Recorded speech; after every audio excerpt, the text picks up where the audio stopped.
Kevin, it is finally... Today is a monumentous occasion in Austin, Holy Texas. cow. Yes. Why? What is it? Did the sun go down? Yes, it is finally kind of cold and shitty here in Austin, which is my favorite Holy time cow. of year. Like, it's raining, and you know what I do today? I bust my jacket out for the first time in the entire year, and I was just like, yeah, finally! It's not like a sauna out there. I could just fucking walk around, and I love the wintertime so much. I love it. Which I'm sure that you have probably the exact opposite opinion about, you know. Yeah, I don't know. My work was actually talking today that we might move like another half hour away from where I currently go to work. So it's kind of like I'm thinking in my head, I don't want to drive through all that snow to get to my work. Well, you know what? Did you see that thing online about that company that is trying to make a flying car? Like they're finally, which, you know.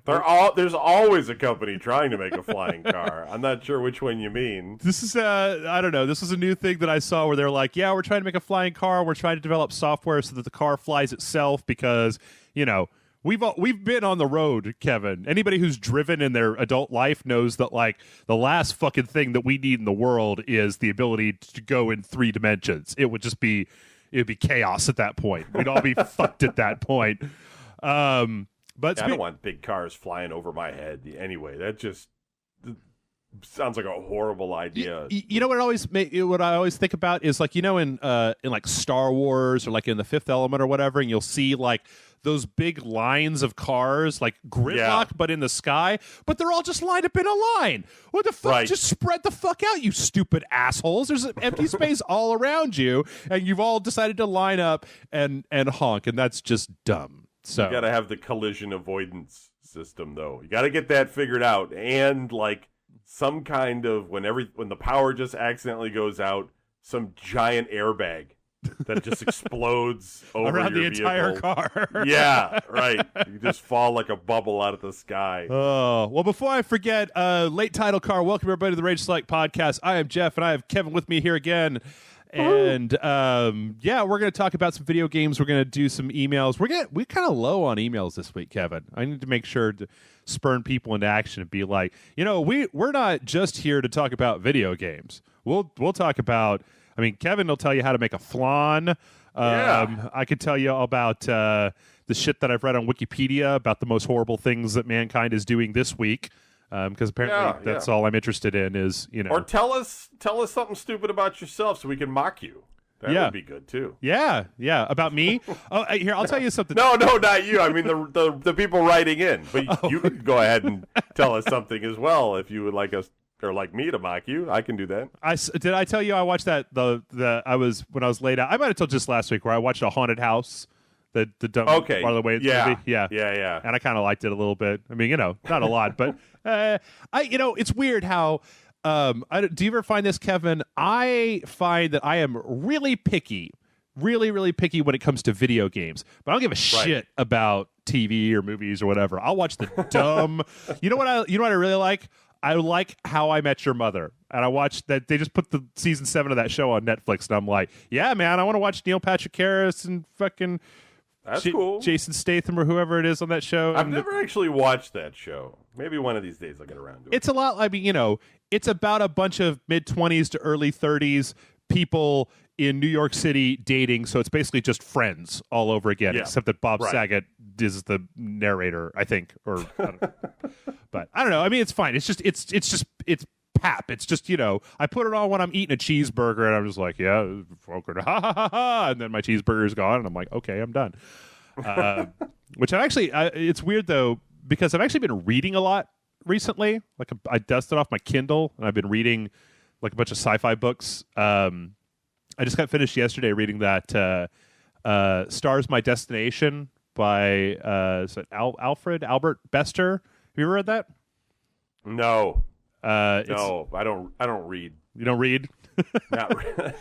Not generally. No, I read for my living. You know, kind of like you do a lot of it now. I don't know how you look at a screen all day and read all these things and then go, I think I'll go relax and read some more, because I can't do that, man. I just can't. You know, it's funny. My dad told me that one time. He was like, "Yeah, I don't really read," and I'm like, Dad, you have a master's degree in in English. And he's like, yeah, but I've read everything already. I just don't give a shit anymore. I think that for him, it's like he was reading stuff, and he was reading. And then at some point he was just like, I think I'm done. I think I'm just done with fiction, with literature. Like, yeah, just fuck it. I'm gonna watch TV and shit from now on. Wow, good man. Yeah. No, but if you've ever read Stars My Destination, it's Alfred Bester. It's a pretty cool. 1956 was when it came out, and it's pretty cool because it's a sci-fi book, and it opens basically with the first chapter where it basically says, okay, in the year 24 something, we all basically learned how to teleport. And then, all right, now let's go from there. Like everybody in the book, people could just personally teleport wherever they have to know where they're going, but like they're just like boop boop. That's everybody's Nightcrawler in that book, and it's pretty cool. Oh, Yep. Well, enough of that. Let's go ahead and roll out some news. And the first story, I don't want to. Kevin, I don't want to start on a down note, but I'm afraid this is the biggest story, at least for me this week. I mean, we got stories about, crazy Activision and all this. Oh, here's the next generation game. But man, they delayed Watch Dogs. Yeah, Fuck. I heard about that. It kind of screws up the launch title purchasing deal. Yeah, I think that was one of those games that a lot of people were looking forward to. And basically, I mean, I'll boil it down here. They basically just said, like, yeah, we thought about releasing. They just want more time to polish it up. And I can't really begrudge Ubisoft for this. But you remember, we got a question about this a long time ago that spurred an argument back on the old website. But I kind of just want to play it. Like, I don't give a shit if it's the super best game ever. That game was, I mean, they put out like a 13-minute walkthrough a couple months ago, and it was really cool looking. And I don't know, I really just want to play it. And now that it's been pushed back, I mean, yeah. I don't know. Were you looking? I don't know. They push games back. That always scares me a little bit. I mean, sometimes it's okay, but then other times it's kind of like, you got to think, is it just because they're behind? Yeah. Or is it because some guy came in there and went, boy, it sucks. You're not releasing this right now. You guys are fired. Let's get some people in here that know how to make a game. Or did they go, why are we releasing Assassin's Creed 4 and Watch Dogs within like 20 days of each other? Yeah, totally makes sense. And why are we going to do it in the same year? Why are we going to release an open world game in the same year that Grand Theft Auto 5 came out? Because I mean, not that I don't. I mean, I personally think that Watch Dogs has the potential to be as good as Grand Theft Auto 5. I mean, screenshots look like they're doing a lot of cool stuff with it. The videos and stuff look cool, but what we saw, what was it, like 2 or 3 years ago was the first time that I remember seeing it, where there was a big slate of stuff that was supposed to come out. No, last year did it too, where there's a bunch of stuff that's supposed to come out in the holiday season. They pushed it up into 2013 instead of 2012. And I don't know. Sometimes you look at the stuff, you go, you've got shit like Battlefield 4 and Call of Duty Ghosts that are coming out that are like big multiplayer games with a lot of staying power, where people will buy that game and then just play it for hours and hours and hours on end. So, I don't know. Maybe in the midst of all that stuff, it's they just don't want to fight. Perhaps. All I know is that this is the first year in a while where I started looking at the release schedule for the back half of the year, and it's not as crazy. Kevin, it's fucking strange, man. Like, normally when we've been doing this, last 2 years I've been doing this, yeah. October comes around and it's like, all right, everybody fucking clear your social life and break up with your spouse, because we've got 2 solid months. We got October, November, and it's just going to be solid games from top to bottom all of October, November. It looks like next year.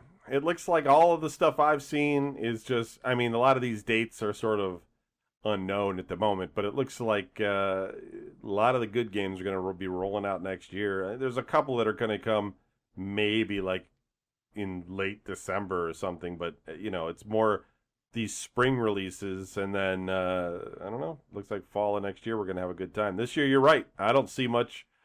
I mean, but, we're getting new consoles. I don't know. I mean, I got a couple of things. I decided to pre-order a game. I mean, I got Battlefield coming, and I got I'm I'm going to get that. What is that? Rise. Mm-hmm. And see, does Rise come out? Oh, hold on. I thought I was looking at that earlier. Yeah, I think so. It does. I think so. Is that this year or is that next year? No, Rise. I saw Oh, no, 11/22. Yep. Yeah. So that and something else I can't remember. Dead Rising 3 is coming out at the same time. I'm not gonna get. I'm gonna wait. I mean, I'm gonna wait and see. That one's one of those ones I gotta get a review for. It might be great. Might be. I was gonna wait for all the games to get a review. But the thing in the back of my brain was like, don't get a console to come in the mail with no game. That's just stupid. And you're like, yeah, you're right. That is dumb.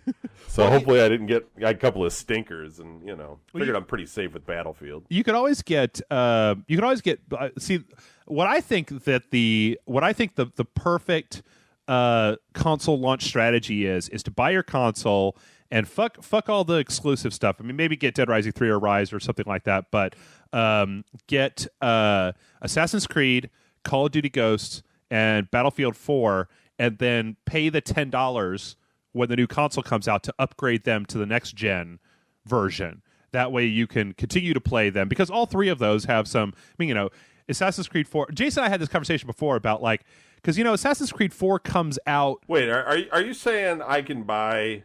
I'm confused. For all the listeners out there that are confused as well, all right, join me. Okay. Join me with asking Jeff this question. So you're all saying that now. Everybody together now. If I buy Call of Duty Ghosts for the PlayStation 3, mm-hmm. I can then upgrade it for the PlayStation 4 for $10? Is that what you're saying? I believe so. I know that the Xbox One had that program, but I tell you what, let me just type it in here real fast. Let's see, Call of Duty. They had a thing for, I think it was those three games. Upgrade to PS4. I know that's coming out for it. Anyway. Okay, yeah, here we go. Following Sony's announcement of the PS3 to PS4 game upgrade program during Gamescom briefing yesterday, which promises to allow gamers to upgrade their cross-generational games from current gen to next gen for a significantly discounted price, Activision is the first publisher to reveal how much that upgrade cost will be. If you buy Call of Duty Ghosts on the PS3 and want to upgrade it to the PS4 version, you'll be able to upgrade it for a limited time for a suggested retail cost of $10. 10 pounds or 10, I don't know which foreign money symbol that is. Oh, no, euros. 10 pounds, $10 or 10 euros, depending on your region. So, yeah, I believe that there's been, for both consoles, you guys in the comments, correct me if I'm wrong, but I believe for both Xbox One and the PS4, for Battlefield and Call of Duty Ghosts, and I'm pretty sure Assassin's Creed, let me just check that, Assassin's Creed, that you can buy the last generation one and then pay $10 when the new consoles come out, put that disc in, and it does some verification. Then it basically gives you a code to download the full version of the next-gen version.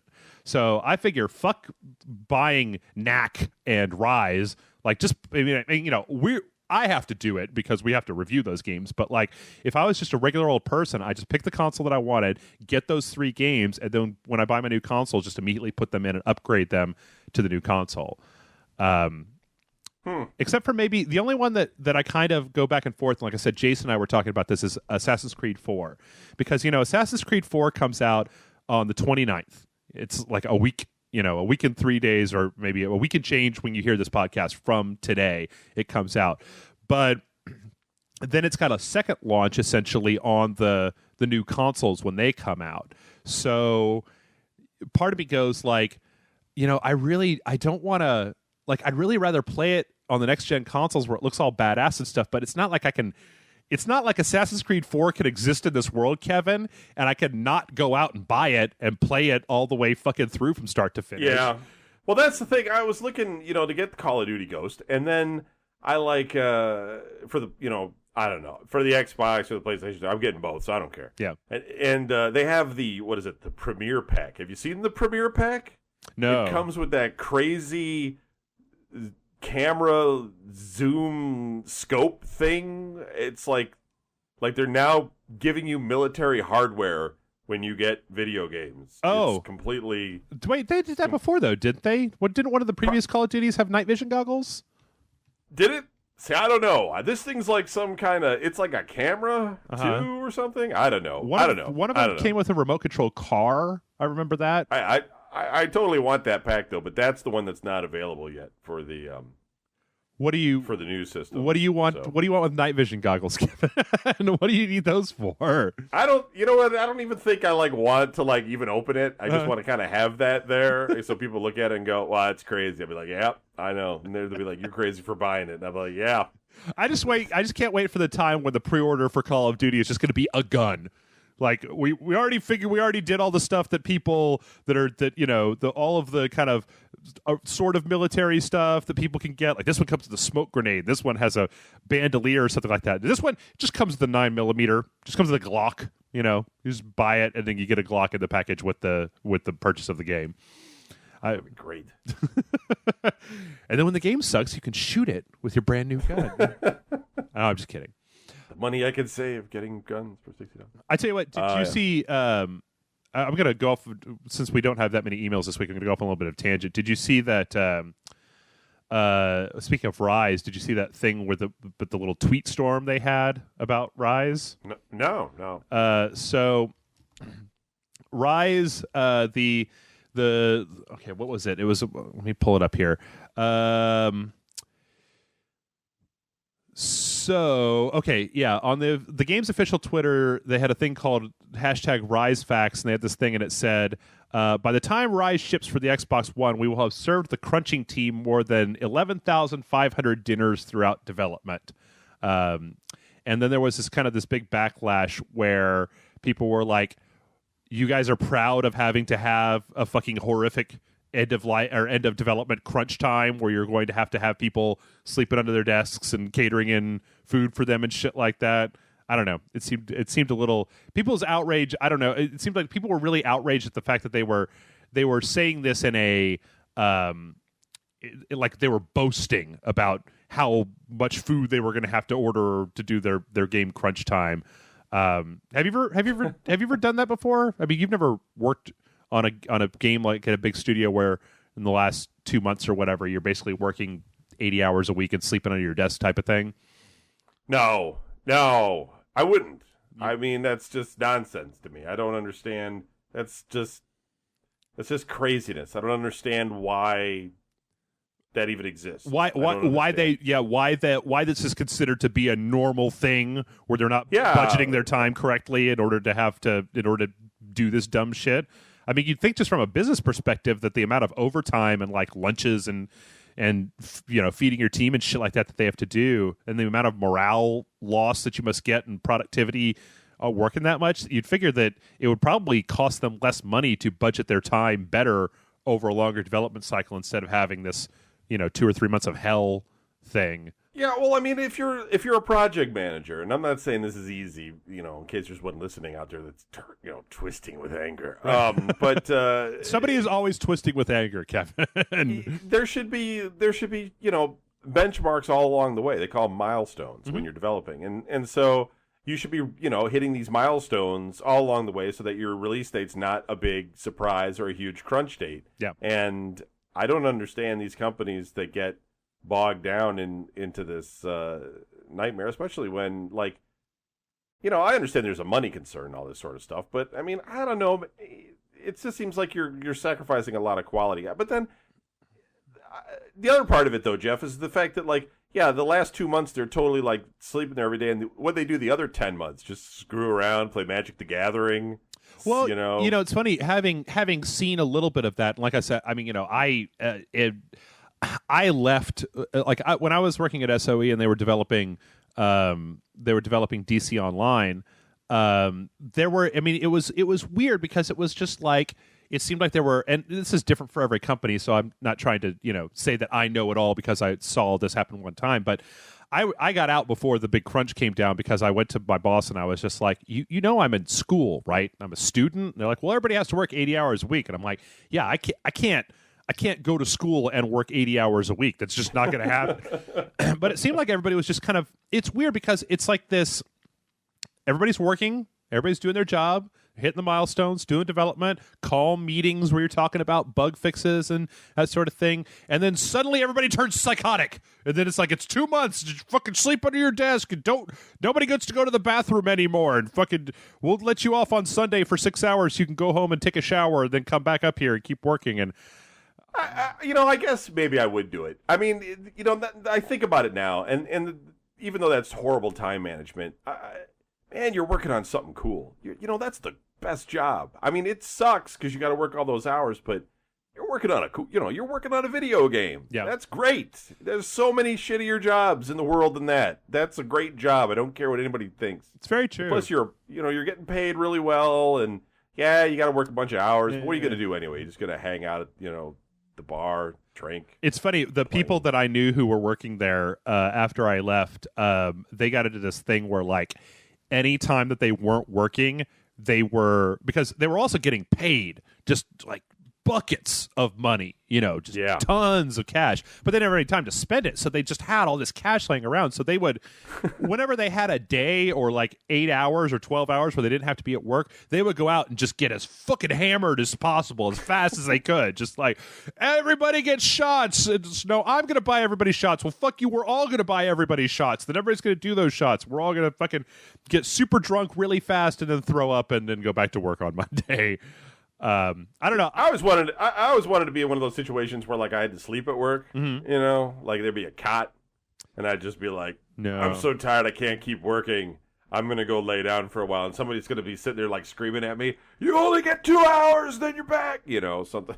I one time in one of the freezes that we had here in Austin, when I was working at Dell at technical support, they told us that they would pay us double time and a half if we slept there and we worked the morning shift, because they knew that the roads wouldn't be thawed out enough for people to get there for the morning shift.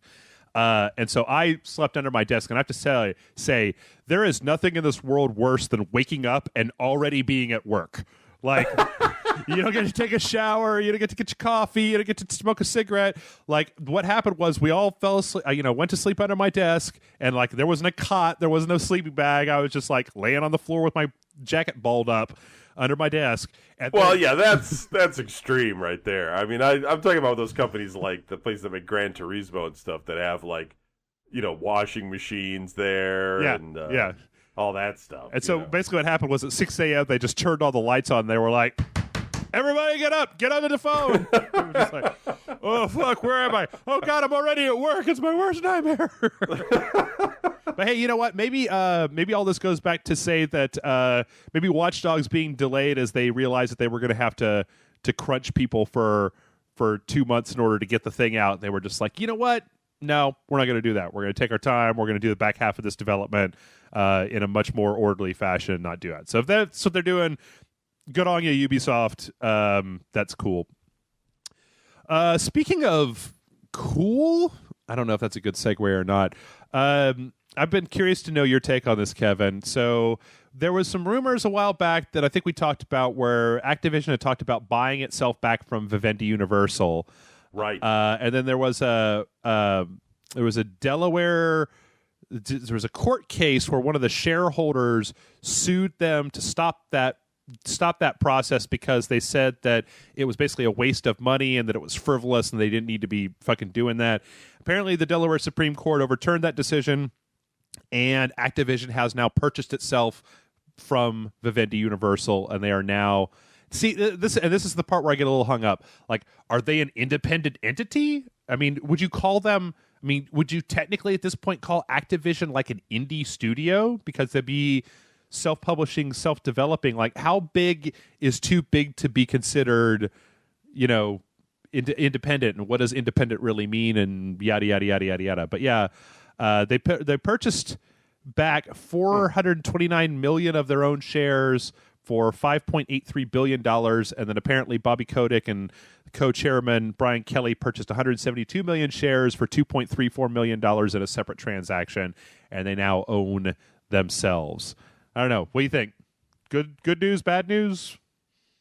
It's probably good news. It gets them out of the thumb of one more suit that just wants them to produce for, profit rather than developing, fun games and everything. But at the same time, it's probably also not that big of a difference, in terms of I doubt Vivendi had much sway over what was going on anyway. Mm-hmm. So I don't think for us it'll much matter. It'll just be the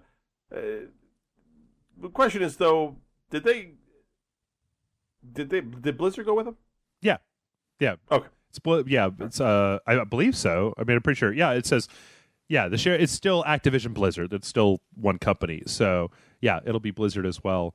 I was just thinking, like, wouldn't it be what an interesting turn would it be if it turns out that Bobby Kotick is actually like a super cool guy who's been trying to he's been faking the corporate thing to make sure that they didn't default, or that Vivendi didn't try to take more control away from them, and now that Activision's out on its own, it's like, oh my god, they're the coolest, super coolest company ever. But it's weird too, because I remember back when Activision used to kind of be super cool before before they're like one of the oldest companies still around, really. Yeah, I mean, I remember back when they used to just put out like kind of crazy cool stuff, and it was like, oh my god, I just remembered the Activision logo. I was just looking at it. I was looking at that on fucking Atari 2600 games. They have been around forever, haven't they? Yeah. Oh yeah. I mean, Nintendo's been around since, they always like, I've been around since 1742 when the first, Mahjong was created. I don't know, but there was still Activision's one of the last survivors, really. 1979. Wow, founded 1979. Cool. Well, I don't know. I hope that I don't know. It's weird. I haven't heard a lot of Activision ire recently out there. It seems like Capcom is the new devil of the video game industry instead of Activision.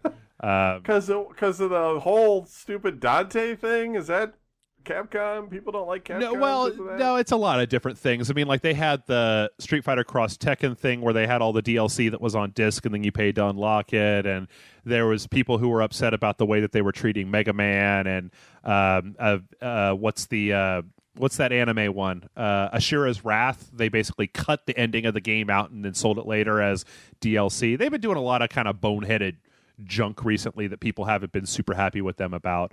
There's a lot of stuff that people just interpreting as like cash grabs and stuff like that. So I don't know, but I mean, it used to be like, it was weird when Call of Duty was getting big, like Call of Duty 1 and Call of Duty 2. I guess the last big kerfuffle with Activision was the whole Weston Zampella firing and their whole thing with that Infinity Wards getting gutted and stuff like that. But yeah, I don't know. I haven't heard a lot of fuck those guys, are fucking assholes. Speaking of that, with this Call of Duty Ghost, since you're a wise and smart man, is this Treyarch were the people that no longer make these games? Is that true? Is that how it is? Or no. Just some people left Treyarch and there's Treyarch still around? Or am I thinking of a different game? You're thinking of the wrong company. You're thinking of Infinity Ward, not Treyarch. Okay, so right, okay. All right, so that gets to my point. Okay. There's two companies that make these Call of Duty games, yes, right? Yes. And my question is this Call of Duty Ghosts from the one company that's good or the other company that's just kind of doing it because they're getting paid to do it? Well, okay, that's a that's a super loaded question, because the thing is that whole thing has changed over the years. So what it was Infinity Ward back when West and Zampella were part of Infinity Ward. It was Infinity Ward one year and then Treyarch the next year. And Infinity Ward, a lot of people, and this is a matter of opinion, a lot of people considered Infinity Ward to be the ones who made the good games. So Infinity Ward made Call of Duty 1, Call of Duty, and then after Call of Duty 1 and Call of Duty 2, Infinity Ward became the guys that made the even-numbered Call of Duty games. So they made Modern Warfare, and they made Modern Warfare 2, and that was when West and Zampella were there. And then Treyarch were the guys who were coming in on the off years, so they made Call of Duty 3, and they made Call of Duty World at War, which I didn't really care for, but whatever. And then they made Black Ops, which was kind of where they started, where people were like, I mean, a lot of people liked World at War. I didn't really care for it as much, but then you got to Black Ops, and they finally kind of went out and were doing their own thing, and it was kind of cool. And then Black Ops 2. But see, I think it's in between Black Ops and Black Ops 2, or it might have been, no, it was after Modern Warfare 2, West and Zampella left and took a bunch of Infinity Ward with them and started Respawn Entertainment. And so you had this gutted version of Infinity Ward that was left at Activision, and they brought in a bunch of new people and a second studio, I believe, called Sledgehammer, that they created to help them put together Modern Warfare 3. which this kind of got Modern Warfare 3. I feel is the weakest of the Modern Warfare franchise, but it wasn't a terrible game or anything. It was fully functional. So now they've built Infinity Ward back up from internal personnel and merging different studios and stuff. And so in Call of Duty Ghosts, this is the new game from Infinity Ward, from the new Infinity Ward. And then Treyarch is actually making the Wii U version of Call of Duty Ghosts, apparently. So, well, that's a good. So, are you saying that this is the first Call of Duty from the new Infinity Ward? So, there's the potential that it could just blow ass? Is that what I'm hearing? No, well, not. See, it's hard to say, because the thing is that Modern Warfare 3 was apparently started in development when Weston Zampella left. If I'm remembering this correctly, Modern Warfare 3 was started by Infinity Ward, and then they fired Weston Zampella, and they took a bunch of people with them when they left. And then they restaffed back up, but they didn't have the same team, and they brought in this other group, Sledgehammer Games, and those two studios together made Modern Warfare 3, and it was kind of a mess. This will be the first game that the new Infinity Ward has made that isn't being made right in the middle of a bunch of people leaving and people coming and new people and blah blah blah blah. So, it's gonna be terrible. I don't know. All right. I'm calling it. Is that I'm calling it. Change your pre-orders, everybody. Game's gonna stink. Kevin says, yeah. Plus the name, it's horrible. I don't know. There's what are they gonna do? Run around in the battlefield? Scare you? There's a dog. Oh yeah, the dog. There's a dog. Yeah, one more reason not to invest. I don't know. I mean, I'll probably get it, but the synopsis seems kind of cool, where it's like the United States has been taken over, and you're part of a bunch of people working to oust the army that has taken over or whatever. I don't know. Every time I read the plot synopsis, I keep getting flashbacks of Homefront, and I'm just like, ugh. Yeah, Homefront. I was just gonna say that. Yeah, that's all you got to do. Yeah. Great synopsis. Horrible game. I like it. Kevin, you should start a Twitter just to irritate gamers, where you're like, Call of Duty Ghosts, they should just call that Homefront 2, because we all know that's what it is. It's going to be the ghost of your $60 vanishing in front of you. Oh, thank you. Yeah, I don't know. But then again, once again, I have to wonder sometimes, like, how I think that a good 80% of the people who buy Call of Duty, they don't give a shit about the story. They don't give a shit about that at all. They're there for multiplayer. They're there to play the multiplayer. The story lasts for 6 hours, and then you play the multiplayer for the next year until the next game comes out. So who gives a fuck, as long as it still has that snappy feeling in the multiplayer that you want. So, do we think, since I'm just wasting your time anyway, do we think that these games that probably were originally and focused development on the PS3 and Xbox 360 are really going to be that much better at all on the newer console? See, in my mind, what I think is it depends on the engine that they're using. Like if they're using like an Unreal Tournament engine. Right. Like if they're games that are, and this is where I feel like we live in an interesting time where we're seeing more games that are developed for consoles that have a simultaneous PC release as well. And if those games are built on an engine where on the PC you can essentially turn up the level on the shaders and the difficulty levels, and they basically create the game on a PC and then tune it to work on the individual consoles that they're releasing it on, then I don't see any reason why they couldn't just basically, it'd basically be like like we used to do with PC games, where if your PC is kind of shitty, then you bump down the resolution, you turn off some of the shaders and stuff. But if you've got a really good PC, then you just bump all that stuff up. So if they're building it on flexible engines, I don't see any reason why it couldn't look significantly better, where you basically just have the PS3 and the Xbox 360 version, just have some of those bells and whistles turned off to optimize it to run on that hardware platform. And then when you bring it over to the new hardware platform, is turn that shit all on. I've seen Assassin's Creed 4 running on the PlayStation 4. It's fucking beautiful. Like, it's gorgeous the way that it looks with all the water and the ships and horizons and islands and shit like that. Like, it knocks me out of the water. And then I saw can you play cross-platform in, like, if I'm playing Call of Duty Ghosts, or I don't know if Assassin's Creed probably has multiplayer again.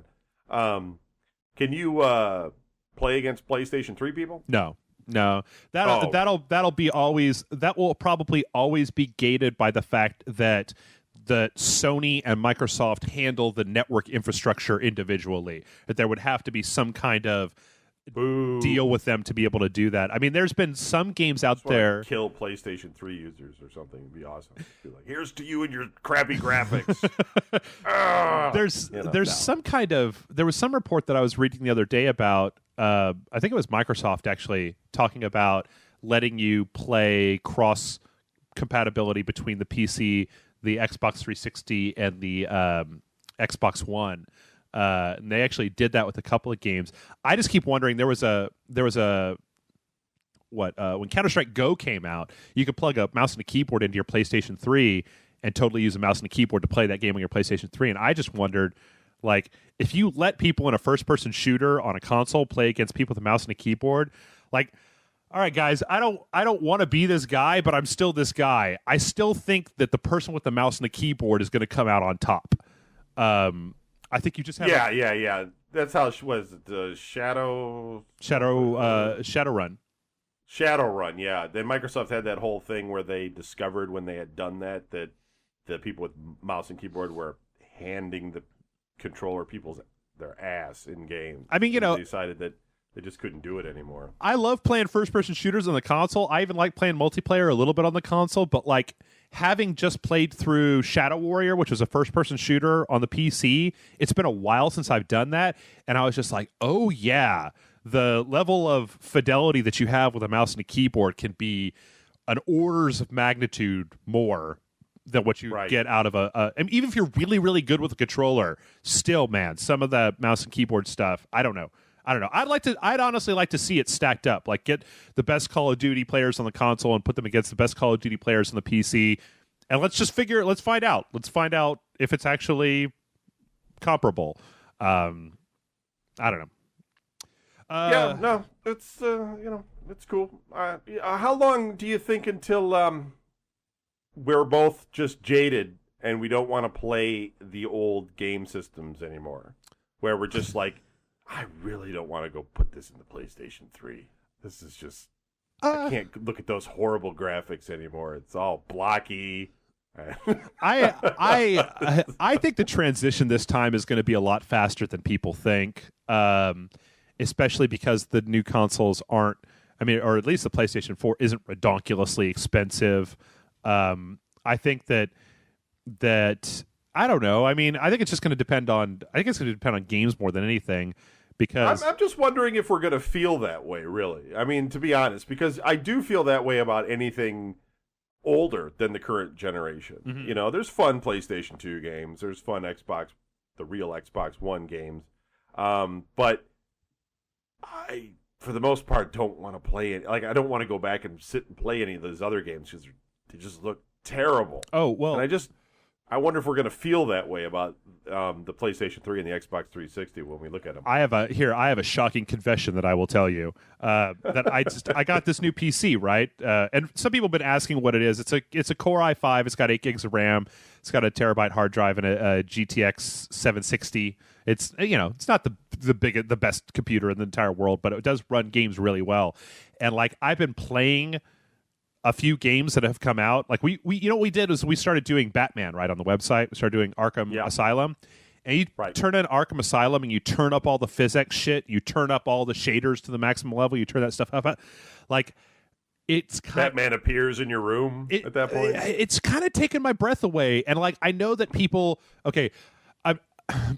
going to be like, see, I told you should have just bought a PC. Okay, yes, fine. I've always known that the PC was better, that if you buy a game on the PC, it's better than consoles, but it's harder to rent games on the PC. It's harder, it takes more money, more of an initial investment. But like, seriously, some of these, I just was playing today, over the weekend they had a sale. Capcom had a sale on everything that they put out, and I bought that Resident Evil Revelations game that you guys played a couple years ago. Right. Yeah. The HD version they put out on the PC and jacked up all the detail levels and stuff. Even that, a modified 3DS game, it looked so good. It ran so crisp and smooth. I think that's maybe the thing that's more striking to me than anything on the PC is that it's like everything runs at 60 frames per second. Like, you don't have to deal with 30 frames per second anymore. Everything is just so smooth and fluid on the PC that I don't know. Yeah, maybe it'll be a much shorter transition than we had last time, where you're just like, yeah, I don't want to fucking play that. It looks like bullshit. Social networking has caused a lot of developers to make sure games are less buggy when they launch, because when the word gets out now with the Metacritics and the the Facebooks and everything else that a game is a buggy piece of crap, that we're getting less of it on the PC than we used to, which I think is good, because the PC used to be the bastard stepchild of everything, because games would just be barely working sometimes. Yeah, that's. I mean, I was actually thinking about that today, about how in, say, the last 5 years, just the. And I didn't even really realize this until maybe 2 years ago, but just the fact that you can plug an Xbox 360 controller into a PC and it recognizes it right away, and you launch Steam, and a lot of times the games on Steam will instantaneously, they change it from like hit R to reload to hit X to reload, They change all that stuff over. And it used to be that whenever you had a console game that was ported to the PC, it was shit. The menus hardly worked, and they were unoptimized for the PC, and it kind of looked crappy. But now it's like a lot of these games are way better on the PC. And like I said, I know there's going to be a bunch of people out there like, and that's actually what that whole games for Windows branding was actually about, was to make it so that if a game wanted to have the games for Windows branding, they had to support the Xbox 360 controller. And a couple other things, like make it so the game could go into widescreen mode, and a few other things. I hate that shit so much. I just, I've been buying a bunch of games recently, especially stuff like the Capcom stuff or whatever. And there is nothing in this world more irritating to me than when you launch a Steam game and it's like, all right, here's your code. And you're like, code? What do I need that for? And then you launch the game, and then Games for Windows Live pops up over the Steam overlay and is like, hey, enter your code. Like, what? No, I bought it. I downloaded it. I don't have to enter a stupid fucking code again. Like, I'm so glad they're phasing that bullshit out. All right, well, you know what? We got way off topic here. Let's hit on a few more stories here. I'm going to go through this one real fast. PS4 won't recognize Bluetooth headsets for voice chat period, apparently. That's garbage. PlayStation 4 has Bluetooth. PlayStation 3 would recognize any Bluetooth headset you wanted to sync to it. The only reason I can think of the PlayStation 4 wouldn't do that is so they could sell you Sony-branded specific headsets. So that's so. Are you saying that it's not true that it will work? Or are you saying that it's bullshit that it's not going to work? I'm confused by your statement. Both. No, I mean, like if you're still confused, yeah. If your computer, which this console is basically computer, if your computer has Bluetooth, the APIs and the wrappers and stuff to run Bluetooth on it, right? Like, why the fuck can't you? I mean, Bluetooth is a standardized communication protocol. You're just saying, here is my microphone and here is the speaker, and this is its identification in Bluetooth. Like, it can't really be that difficult. Like, that's one of those no-brainer things that I go, I don't feel like there's any good reason not to have that. Like, it's probably the same reason why the Vita doesn't come with a SD memory card. But I mean, at least on the PlayStation 3, I mean, that's the weirdest thing though, is that the PlayStation 3 does do that. You can you can sync pretty much any Bluetooth headset you want, or at least as far as I know, to the PlayStation 3, and it's not a problem for voice comms. Like, I don't understand why you would remove what is essentially standard functionality at this point from a new piece of consumer electronics hardware. I don't know. Seems like dick to me. So I agree. All right, moving on. Grand Theft Auto 5 is giving people $500,000 in Grand Theft Auto Online in the game. This has been something real money. Real money. They're sending everybody a check for $250,000 or for $500,000. They were like, we made way too much money. We don't know what to do with it anymore. So we're gonna roll the dice and we're gonna send some people some checks. No, apparently this is a way to try to stimulate people into playing the game. If you play the game in October, and you're gonna get there's two payouts. There's going to be one with a title update for $250,000, and then a second one at a later date for $250,000 of in-game currency. A lot of people a little irritated by this because it kind of, I don't know, it kind of gives people the ability to buy a car or buy some guns and upgrade them or do some stuff directly out of the gate instead of having to go through. Because have you played Grand Theft Auto Online, Kevin? No. They start you out in the game and you're pretty much just a thug with like no money in your pocket, and you're holding up like convenience stores for $1,000, just that you could buy some ammo or a silencer or something like that. So giving people this big chunk of money, I mean, I could see their reasons for doing so, but I've seen some people on Rage Select who were upset about this imbalancing the economy and basically giving people a head start who haven't had to work for that money. Other people said it's really not all that much money in the grand scheme of things, and so who the fuck cares? We're still got to go back and look at Grand Theft Auto Online a second time now that it's a little bit more sorted out, but I'm starting to think that Grand Theft Auto Online is going to kind of be like the multiplayer in a lot of other Grand Theft Auto games. You got some people that are really into it, but most people are just like, nah. I mean, I got online, right? And I got into a party of people. We did a death match. Okay, great. The shooting mechanics in GTA 5 aren't so awesome that I really want to play a bunch of death matches. We did like a 14-person race through the countryside. I'm not good enough at driving to really play a race.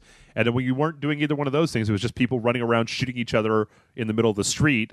And it was like, okay, I mean, maybe if there's heists somewhere that I can get into easily where you have to work with people, but I don't know. Speaking of Grand Theft Auto 5, I like this story quite a bit.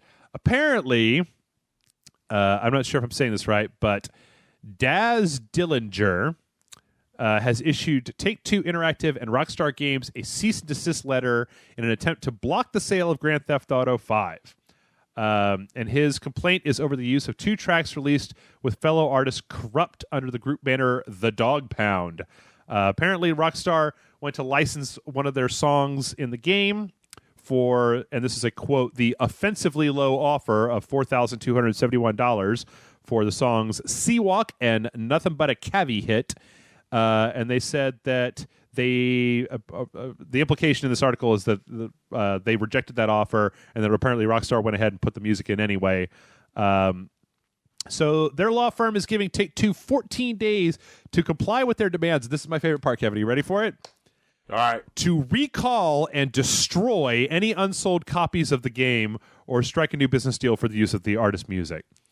That'll happen. I think that's great. I think, Rockstar is going to recall every copy of Grand Theft Auto 5 and destroy them over a couple $1,000s. I mean, at this point, I don't know. Maybe they were still in negotiations, and this guy just saw the amount of money that they got, and he's like, yeah, maybe like quintuple that, and we'll talk. But at this point, I can't imagine that, This guy doesn't even have the lawyers to prove his case. I mean, compared to, Rockstar's probably armada of legal, people that took on everybody before during the hot coffee days. Oh, yeah. I don't think this guy's got any hope. If he's lucky, he's going to get an extra $5 for his crappy song that nobody cares about anyway. Oh, now see, there you've gone, and you just pissed somebody off, Kevin. Somebody is now steaming in with rage about. No, wait, dude, those are classics. Seawalk and Nothing But a Cavi Hit. I don't actually know those songs, but I don't. Yeah. But yeah, I find it. I don't know. I mean, I think it's funny, or not funny, but people should be mad at that guy. They'd be like, he's trying. Think about what he's trying to do. Mm-hmm. He's trying to destroy your opportunity to play Grand Theft Auto. Yeah. He wants it destroyed. Mm-hmm. He wants him to destroy the game and take it off the shelf because of his stupid song. Everybody should just gang up and just kick his ass. That's what I advocate. You heard it here first, folks. Kevin is a big advocate of gang justice. Yes, just tear that guy apart because he's totally trying to fuck it up for everybody. I don't know. It's funny too because Rockstar has shown in the past with. You remember when like the guy that played Nico said that he wanted more money, and then they just wrote him out of everything else from Grand Theft Auto 4, all of the DLC and stuff. He was pretty much like I don't know. No, I didn't know that, but that's like he had some. I think he had some pre-recorded dialogue that was in the Lost and the Damned where he'd cross over with Johnny Klebitz and Nico have some talking. But like there was some kind of scuffle with him where he went back to them and was like, "Hey, I want more money," and they were just like, "Fuck you," and then he wasn't in any of the DLC. So I don't know. I have a feeling. I think you make a good point in that if anybody in this world has a lot of experience dealing with people trying to bring lawsuits against them, it is probably Grand Theft Auto. It's probably Rockstar. Those guys are probably well between Manhunt and Grand Theft Auto and anything else, and Bully and Jack Thompson. I mean, they had Jack Thompson up their ass for like 5 years. Like, of course, they could deal with your lawyers, dude. Yeah, that he's got no chance. They probably have a whole separate wing at Rockstar just to house the Rockstar lawyers for when the parental advocacy groups come in and they're like, my son shut up a Dairy Queen, and they're like, nope.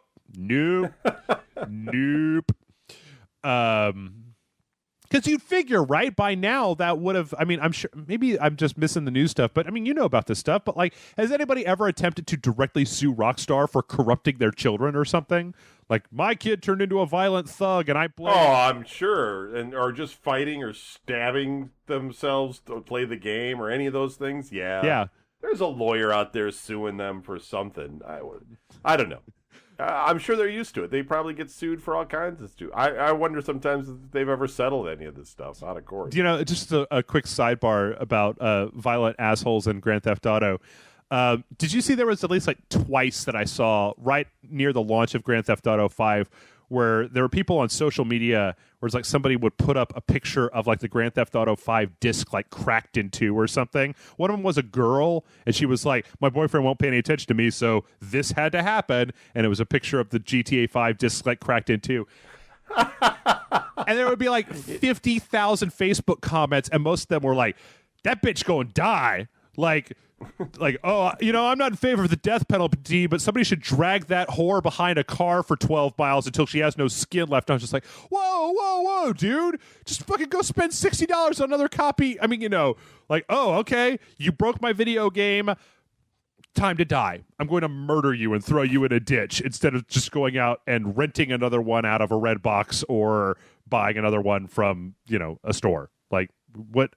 Huh? It was just one of those things where I went like, I know that the internet is full of hyperbole and shit, but like advocating, even as a joke, just this whole, or some of them will be like, no joke. If that was my girlfriend, I would punch her in the face. It was just like, dude, it's just a video game, man. It's just a video game.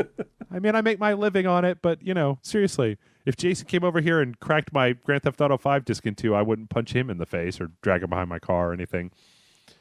I'd make him make sure to do it on camera, though, like where everybody can see it. Actually, I had this crazy idea, Kevin, where I thought about going out and pre-ordering a PlayStation 4 and bringing it home and just filming Jason and I beating the shit out of it with a hammer and a bat, like Office Space style, and put it up on the internet just for the rage hits. Just for the people who are like day one, like within, like we'll go to midnight launch, and on the first day that the PlayStation 4 is available in the world, we're going to take it out onto my patio and just beat the shit out of it and then set the components on fire and put that shit up on the internet just so that people are like, oh, whoa. I mean, granted, that's a dick move, but for the hits. Yeah. For the hits. Yeah, do it for the kids. I bet if we did that, it would be the first one of our videos to ever go viral and get like 6 billion hits on YouTube. Like some assholes smash a PlayStation 4. And then of course, but my biggest fear is that if we did that, then we would have people actively leave Rage Select because they were so pissed at us for buying the new hotness that everybody wants and then just immediately destroying it. I don't know. If only I was... It's like, does it blend? It's the same type of thing, You get the latest thing and you put it in the blender and you let it go. Yeah. I hear Jason knows how to make some homemade explosives too, so I don't know. No, he doesn't. No, he doesn't, government. NSA, he doesn't know how to do any of that. Hey, watch what you're saying. Speaking of the new hotness, did you see this video, Kevin, of a demonstration of the new Steam controller in action? No.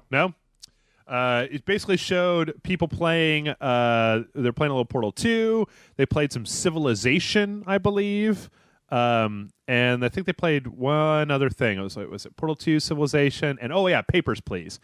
And I don't know. It looked, the Portal 2 stuff looked okay. The movements were a little bit jerky, a little bit weird.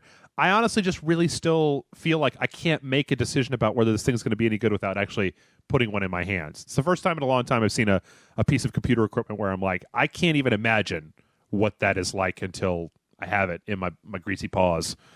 I mean, I have no doubt it'll work. Yeah. But will it work? Will it be an improvement? You know what I'm saying? That's where I draw the line in a way, because I'm not going to want to do worse at a video game.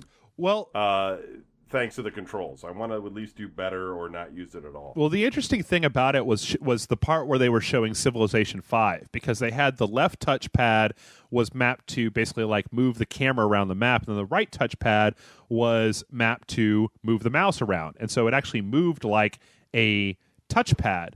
And while I was watching it, I had this thought that, I'm no stranger to the touchpad, right? We've all got laptops. Most all laptops out there these days have a touchpad. There's no trackballs anymore. But I've never operated a touchpad with my thumb. I've always operated with my index finger, which, for gaming or whatever feels really awkward. But the thing is that you use your thumbs all the time on analog sticks for games. So who knows? Maybe the difference between it feeling awkward and it not feeling awkward is using your thumb that you're already used to using to control mice and movement and stuff like that, instead of using like an index finger like you would on a normal touchpad. So I don't know. I mean, it seemed like, at the very least, it seemed like a good way to play a game that required a mouse with something that looked more like a controller instead of an actual mouse. So. Yeah, I'm with you. I'll just wait and see. Yeah, I'll pick it up. I think the earlier argument that we had still stands, though. At the end of the day, it's gonna fail. Well, why would you buy it over getting a PC? I mean, you're going to get a Linux machine. It's not going to play most of the Windows games. It's not going to do any of the productivity that Windows can do. Mm-hmm. It's just going to play Steam games, the select Steam games that run on Linux. And I don't understand why anybody would buy it. I don't know. Do you really think that I mean, I don't know if we have specifics for it yet, but don't you think that Valve would be smart enough to write some kind of like take Wine or something like that and just mod the shit out of it until it could create enough of a Windows environment to be able to run any Windows game without any serious problems on it? I mean, like, maybe, but I think the attempts of doing that it has resulted in, there's driver issues and maybe. Yeah, but I mean, I don't know. I don't know if we've ever seen this with something like Valve behind it, with a unified, not an open source, we got a team of these people over here making this in their spare time or whatever. Not that, but like an actual, a company that has a vested interest in making sure that this shit actually works, especially a company that has fucking still, Gabe Newell. You get the games, but you're still, I'm telling you, man. Yeah. You're going to it's not going to be, you're going to want to do something else. You're going to want to load up a browser game, or you're going to want to install something that's not on Steam, whatever the case. Like you said, you bought a PC, you can run HDMI out on it, and why can't you run SteamOS on it? Sure you can. Sure I can. So I don't know why anybody would buy a Steam box. Just get a PC. Yeah. Then just, throw the OS on there and play games that way. I just think this is going to fail. Yeah. The OS isn't going to necessarily fail. I mean, I like what, Gabe Newell's trying to do there, running the Linux and getting developers to develop for Linux so that they can have these platform agnostic capabilities and systems and not worry about which direction Microsoft's going to go, or if they're going to lock them out with all the Win and RT. And I totally get what he's trying to do. I just think that, for the average gamer, it just doesn't make a lot of sense. I think you'll get a lot of people that are sort of into the Steam hype and stuff to go in and get it. But as soon as they do and they don't see their favorite game on there, they're going to be like, what the That's bad. When the hell? You know what could make it, though? You know what could make it a resounding success? Something that I just thought about is like, let's say that you have a PC and you have one PC in your house, right? Like you've got, this is your living room PC, and then everybody, different people in your family are on, or hell, even me and my PC, all right?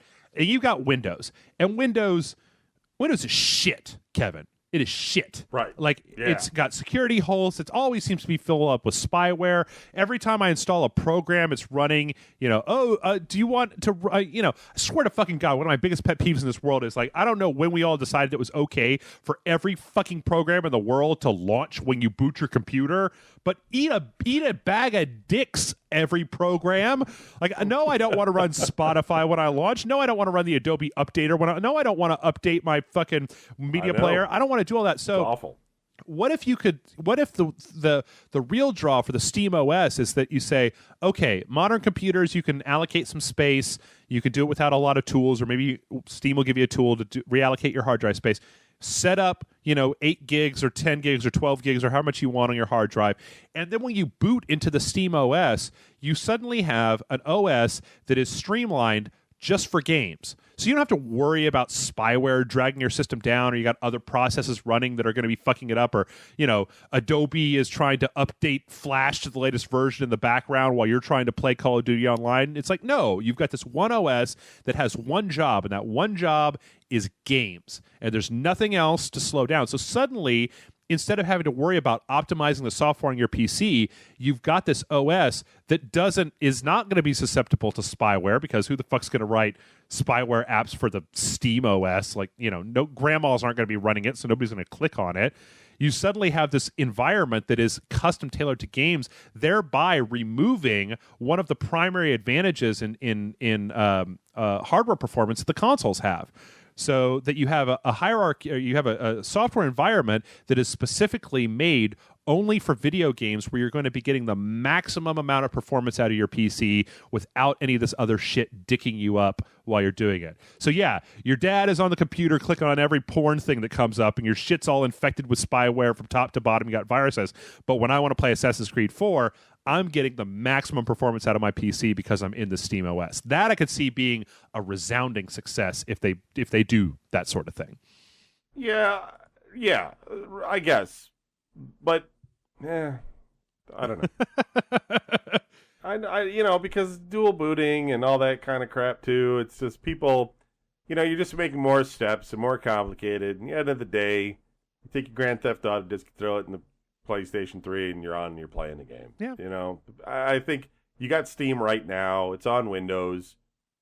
You're just going to go in there and you're going to launch it, because there's just going to be other things. I mean, you're just going to have other things. I mean, you're going to either want to, for instance, like, here's a good example. Like, you play like any of these World of Warcraft games, and they got all of these like map cheats and hacks and things that go in there in order to like see where you're going and all that sort of stuff. You're not going to be able to run any of that. Mm-hmm. Somebody's going to have to like write all new ones, or you're going to have to you're going to have sound things and all. I mean, I've dealt with Linux before and all of these other attempts to do it. And there's certainly something could be said for all this, but unless the whole industry sort of embraces it, which I sort of doubt, that's why Windows is where it is. I mean, that's why we all run the shitty OS. It's because that's where the games are, and then there apparently is a good reason for it. I don't know, but I mean, I'm like with you. I'm gonna go get it. I'm gonna play with it, look at it, and when they go, it'll be $1,000, and be like, yeah, I'll get it when it's no longer, when it's dirt cheap. Yeah, I don't know. I like the idea. Because that's one of the things that I've always hated. Because up until very recently, in the PC. In the world of PC gaming, like I remember back in the old days in like Windows 95, Windows 98, and before the hardware abstraction layer and the Windows NT kernel came in and they were on everything. Like, I remember back in the old days when I would boot to a boot disk that was optimized for playing a game. And it was the best performance you could get from your game because you literally had nothing else running. And I love that idea because every time I launch a game, there's a part of my brain that goes like, there's some fucking memory out there that's being taken up by some dumb shit that could be being used to make my game run smoother, but there's no way to get rid of it because of the way that Microsoft handles dumb processes. So, yeah, I don't know. Well, no, I mean, it's how game consoles work. You know what I mean? Yeah. It's the same thing. You're going to get more performance out of it. It's going to be a lot smoother. It's going to be better. I get it. Yeah. You know, but I hope Valve knows what they're doing, man, because they're going to get freaking inundated by technical support issues with these things, and they better make sure that thing is tight when they release it. They will answer the same way they've always answered, which is we don't just fucking I don't care. Go look at a message board. Silence. Oh hey, my okay, never mind. I was just got an email from Xbox Live. I thought it might have been something interesting. All right, moving on to more of the future. Have you seen this crazy video of Project Holodeck? No. All right. No. So some dudes at this Indiecade basically took an Oculus Rift, right, and hooked it up to a they put a it's the dumbest looking thing in the entire world. They put a PlayStation Move controller on the top of it, right, like sticking out like an antenna, like a dealy bob, and they have this backpack with another PlayStation Move hooked to it. That the backpack is hooked to the Oculus Rift, and they have the Razer Hydra. Do you know what the Razer Hydra is? It's like a Wii nunchuck motion control type of thing that you could buy. Okay, sure. And then they hooked all this up in a space where they had a bunch of PlayStation Eye, like the PS3 version PlayStation Eye cameras looking down to create a virtual environment where you can walk around in the environment and it tracks your movement 360 degrees, and you use your hands to reach down and grab stuff, and it's just a little tech demo where you're in an alley and you're shooting at zombies, where you have to pick up a shotgun and then you have to cock it by pulling your left hand back and forth in order to put a round in the chamber, and you have to look down at your hips and pull out these two guns. You could shoot them independently at stuff. And unfortunately, there's no actual gameplay footage of it. So I was just listening to this Richard Mitchell over at Joystick describe this. But apparently, I don't know, man. It looks like, he looks like he's totally dressed up like the dork Frankenstein kind of looking thing, wandering around with his arms all held out in Oculus Rift and a billion things strapped to his head. But yeah, I don't know. We may be seeing the beginning of this walking around and doing stuff thing. I don't know. Seems good. Yeah, I think it's still early days for any of that to ever happen. But look, we got to get a little bit more into that whole physical holograph thing to get working for us. Like get the hologram going first, and then when they get that working, one of these days, then we could have the hologram turn solid, so we can grab items in it. There we go. Everybody will watch 3D porn all the time, and nobody will ever get anything done ever the fuck again.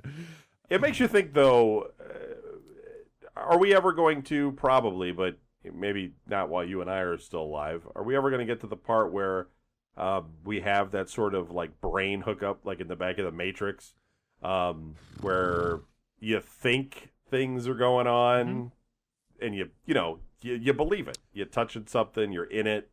It's all just a delusion in your mind type of thing. This is a thing that Jason and I have talked about at length, because I will be the first one on the table to get the port shoved into my head, and he's like, oh God, no, never. I will never want to get computers directly interfacing with my brain. And I'm just like, yeah, I can't wait. I read Neuromancer when I was 16, and I was just like, shove it in there, buddy. I would find a way to get the money necessary to just install a USB port in my body that did nothing but relay the neural commands from my brain into a computer just as mouse and keyboard input. Like, it doesn't even need to be like I'm seeing what's on there. I would be willing to have surgery to put electronics into my body if all they were able to do was make it so that I didn't have to touch a keyboard or a mouse ever again. Imagine if, though, in this society, you'd have all these problems. You'd have malware, right? Just like you'd be walking around and then an advertisement would appear in your eyes. You're like, oh, what just happened? Well, you can't see. Not me, Kevin. I run SteamOS for Brain. That's what I run. I dual boot. Yeah. I don't boot into Windows unless I really have to. Most of the time. And then they'll be stealing your personal information because you didn't check the thing or read the EULA that appears in front of you. Stealing it directly out of your frontal cortex and putting up YouTube videos of all your worst fears they downloaded out of your brain. Right, or when you're like visiting websites, it'll be like, since you like elephant porn, how about buying this pair of underpants or something? Shut up, Google AdSense. Just shut the fuck up, man. Right.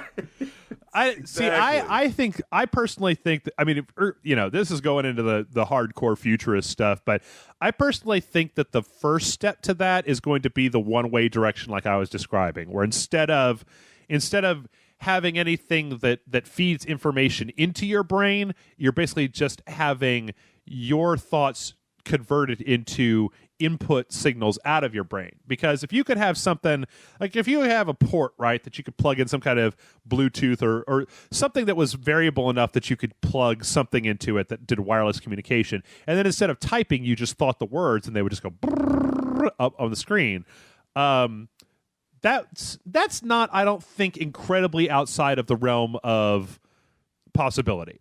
I mean, yeah, right. I don't think it's happened tomorrow or anything, but like that step. Get on it, Jeff. Yeah, I'm gonna take all the Patreon money that we've made, and I'm not gonna pay myself anymore. I'm just gonna get it. I just shove this USB stick into my spine. Just go to the doctor and hand him a blank USB port. Be like, just put it in here. Like, sir, we can't hook that up to anything. I don't care. Just fucking install it. I don't care where it goes. But I think that if that one way transmission of just taking electrical impulses from your brain and converting them into impulses into input into the computer is a much more reasonable goal than having something that is able to interface with the sense center of your brain and then actually transmit shit in there. But if you were able to like communicate like both ways, like you had a built-in sort of Google Glass, and but it was not visual, right? Mm-hmm. Do you think that we would have to have like, say, like an LED built into our head or something to tell people that we're not paying attention to them? You know what? I had a discussion with somebody one time. It was a friend of mine. We were both really drunk. Check out this nightmare scenario. All right. So say you've got some kind of augmented reality stuff built into your eyes, right? Like say you take Google Glasses to the next level and you're able to implant like a camera or some kind of visual recognition device into your eyes. It's able to record stuff and feed it back to your brain. And now say that if you have a direct neural interface between your eyes and some kind of computer in your brain, that you could build software where when you look at words, the software reads for you. The software does OCR and recognizes the words and then transmits that data to your brain in a burst where instead of actually reading a thing, you're basically, the software is doing the work for you. You could have generations at a certain point that didn't know how to read or write because you have a direct output from your brain to keyboard or whatever. So you're basically just dumping information out and then doing optical character recognition back into the computer that's keeping your brain. So you never have to learn how to read. Like, fuck reading, man. Reading? No, I never learned how to do that. Yeah. It seems like a waste of time. Waste of time reading. Yeah. All right, I got one more story, and then we're done. And I don't really know how you feel about this. After the rest of that stuff, this seems a little inconsequential to me. But apparently the next Mass Effect game will not have Commander Shepard in it. Yeah, Shepard is no longer going to be a leader. Let's see what's this quote. The idea is that we have agreed to tell a story that doesn't relate necessarily to any of the Shepard events at all whatsoever. But throughout it all, one of the key things is that it has to be Mass Effect. It can't just feel like a spinoff. It has to feel like a Mass Effect game at heart at its core, just without the Shepard character or Shepard-specific companions. Do game series ever die, Jeff? Once you've had like 3 sequels... Is it forever at that point? No. I'm trying to think here. Let's see. I'm sure there have been plenty that... I'm trying to think of ones. I don't know. 4. I don't know. I'm having a hard time thinking of the stuff right now. Probably some ninja games. I mean, at this point, why? I mean, we ran the story on Rage Select, and there were some people that was just like, I think that they should just take a break and not make any more Mass Effect games for a while. And why? Why would they do that? They would never do that. Mass Effect is making boodles of money, just dump trucks and shit. Like, why not make? Yeah, I do think though that BioWare needs to sort of enhance their game engine in a sense. Like, they've been doing the same thing. Mm-hmm. I like what they do, but I'd like to see maybe, this whole choose what you're going to talk about and then, the characters sort of react differently to the thing you're talking about. I'd like to see a little bit more I don't know, they're on the cusp of creating some personality with these NPCs that they have their own choices that they make, but they base them off of the conversation that you have mostly. And right. I'd like to see it more based on other elements in the game, not just what you're saying to them, but maybe, just if you walk around and shoot bunnies in the game, mm-hmm. then they come back and they're just like, why'd you shoot all those bunnies? Shepard, why'd you shoot all those bunnies? Yeah, I want them to just kind of, all I'm saying is stop building on that same game engine and maybe think about just in change. Don't ruin a good thing, but it's also getting a little bit tired. I mean, we've been playing the same one since Knights of the Old Republic, I think, and I just think they could do something a little bit more because they're a smart company, and I mean, Star Wars they did everything in that. Yeah. So I don't know. I honestly think that the next thing that BioWare needs to do before they do that is they have to put out some games to make sure for people to. I mean, not. And this is a weird thing, but I can't speak for anybody else, and I don't know how you feel about this, but Dr. Ray and Dr. Greg leaving the company, that, mm-hmm. that's worrying to me, and I feel I see what you're they saying. need to get, especially with this new Dragon Age game, considering that Dragon Age 2, I didn't really like it all that much, and Dragon Age, what was Dragon Age 3 is now Dragon Age Inquisition, and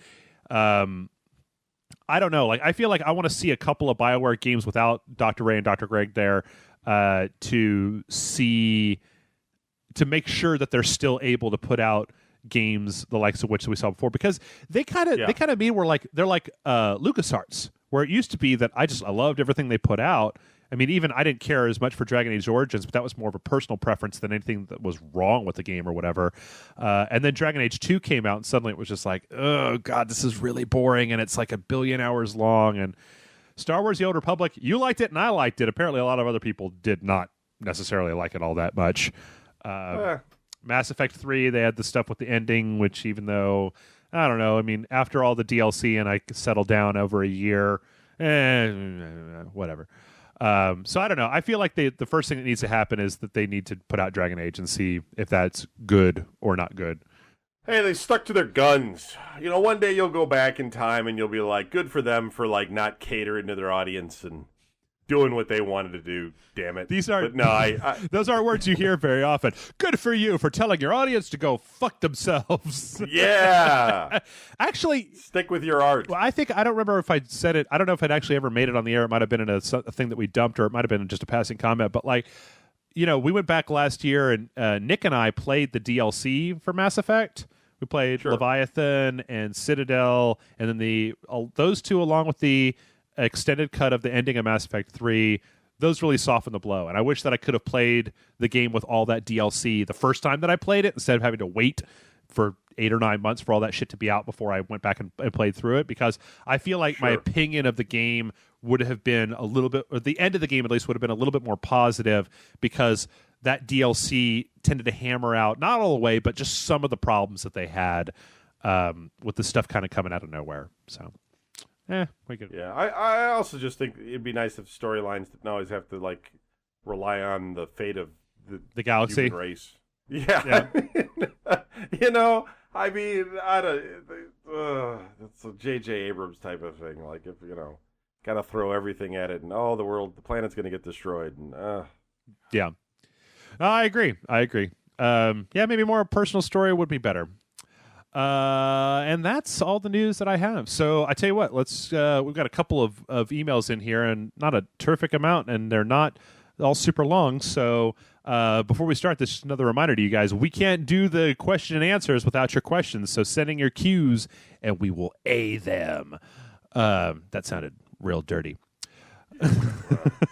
Our first question here comes in from Ryan. Ryan says, "Hey, Rage Select. Recently, Germany banned, and by banned, refused classification of Dead Rising 3 for its violence. My question is, has there been any justifiable reason to ban the sale of a game outside of copyright infringement?" Ryan.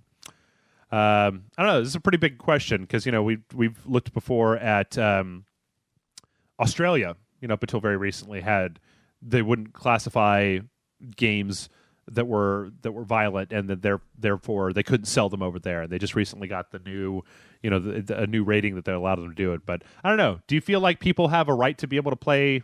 I mean, that kind of goes here in the U.S. The government kind of keeps their hands off that stuff, at least for the moment.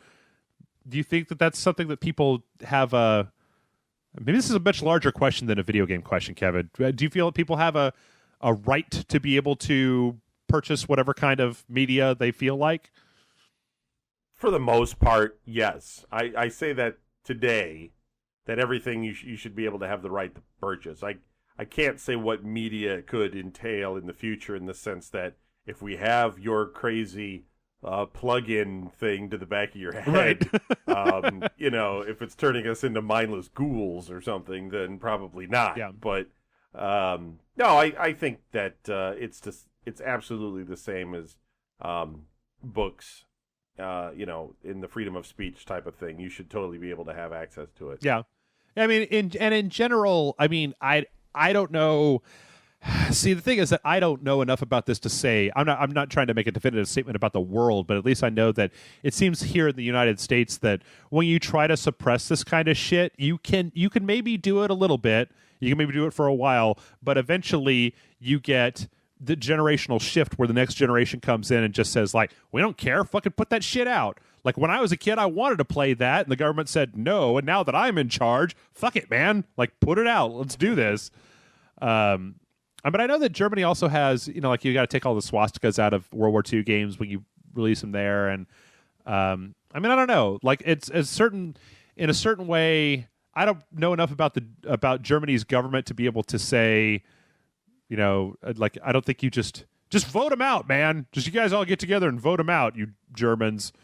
Yeah, I mean, I think in a democracy type of situation, you can, if you wanted those things to change, you would have to, first of all, get old enough so that there's more of you than there are of them, right, that don't understand it. And then, politicians, some politicians will go in and create a bill, and, you change the laws. And on the other side of it, maybe people just feel that that's the way it should be. In the United States, we have the Constitution that basically just straight up says everyone has access to freedom of speech. So everybody has access to books and movies, and regardless. And so, maybe they just don't have that kind of a law in Germany, and speech can be banned there. I don't know. Well, I think have another war. From what I've heard about it, it seems to be more about just the fact that, there's certain countries in this world where the government basically says, we don't want our populace to have access to this type of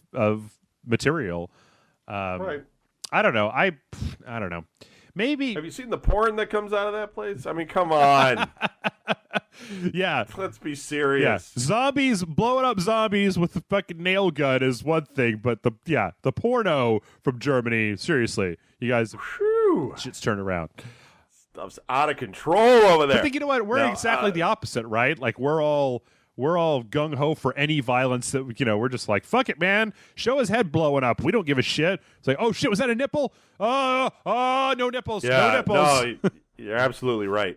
I personally, I just think that, with a proper ratings system like we have here in the United States, there should be no excuse why something like this should be banned. Yeah. I mean, you grown adults can go out and buy this stuff and keep it out of the hands of children. It's the same as anything. I think a lot of the problems you have in the United States, and is the fact that there's a lot of stupid parents out there that buy Grand Theft Autos. The best example I can think of right now for their children, and it's just people need to just you would not be buying your kids like, a freaking porn film, right? And yet they go out and they buy them these games, and that is certainly a problem. That I don't know. Do we need more education? We need to have like Jeff and Jason's like late night parental education show. Parents can call in and we can tell them what's what. You could just show like video and be like, now this is what you just bought your kid, right? And then just stream the strippers and all that sort of stuff and be like, are you sure you want Billy to be playing this game? I honestly just think that part of it, that I don't know, like, okay, I don't have kids, I'm not a parent, I don't know anything, but for my money, I feel like the way to you put big quote figures here to fix this shit is if we just made it in our society the sort of thing where if you know somebody that bought their child Grand Theft Auto, that you treat them like a piece of shit. That you just like, then it would be like if if you found out that your neighbor was touching their kids, that's the same level that we feel like if you bought your kids Grand Theft Auto. It'd be like, Jesus, Sheila, what the fuck is wrong with you? You bought your kids Grand Theft Auto. Get the fuck out of my house. What kind of fucking sick fuck are you? Yeah, you're in their house and stuff, and you're like, you pick up the game off the kid's console. What is this? Yeah, what are you... Honey, get your things. We have to leave right now. I mean, to be honest, like that's the only way that you're going to get certain people who just don't give a shit about learning about this stuff to give a shit about it, is if you make it actually impact them. If people were to find out about it, if it was like, it's weird because it's like I'm preaching both things at the same time. It's like, I almost feel like it should be taboo, not in the fact that the government feels the need to police it and take it off the shelves, but that if you know somebody that does this dumb shit, that you call them a fucking idiot to their face and be like, I don't know who you think you are. I mean, it would be the same as if your kid was in, if you saw somebody's kid, some like 6-year-old reading Hustler, and you're just like, whoa, whoa, where'd that kid get that Hustler? And the parents are just like, oh yeah, we bought it for him. He said he wanted it. Be like, what the fuck is wrong with you? Why would you get your kid a Hustler? Like, at least start with like Penthouse. I mean, Hustler's just gross, dude. Yeah, I do think the ESRB ratings should be altered a little bit in the sense that they're too, like, I think what parents struggle with is with the ages. Mm-hmm. Because, like, with movies, rated R, everybody knows, if you're under 17, you're not admitted. Right. You got PG-13, so technically you're not supposed to be in there unless you're 13 or over. Right.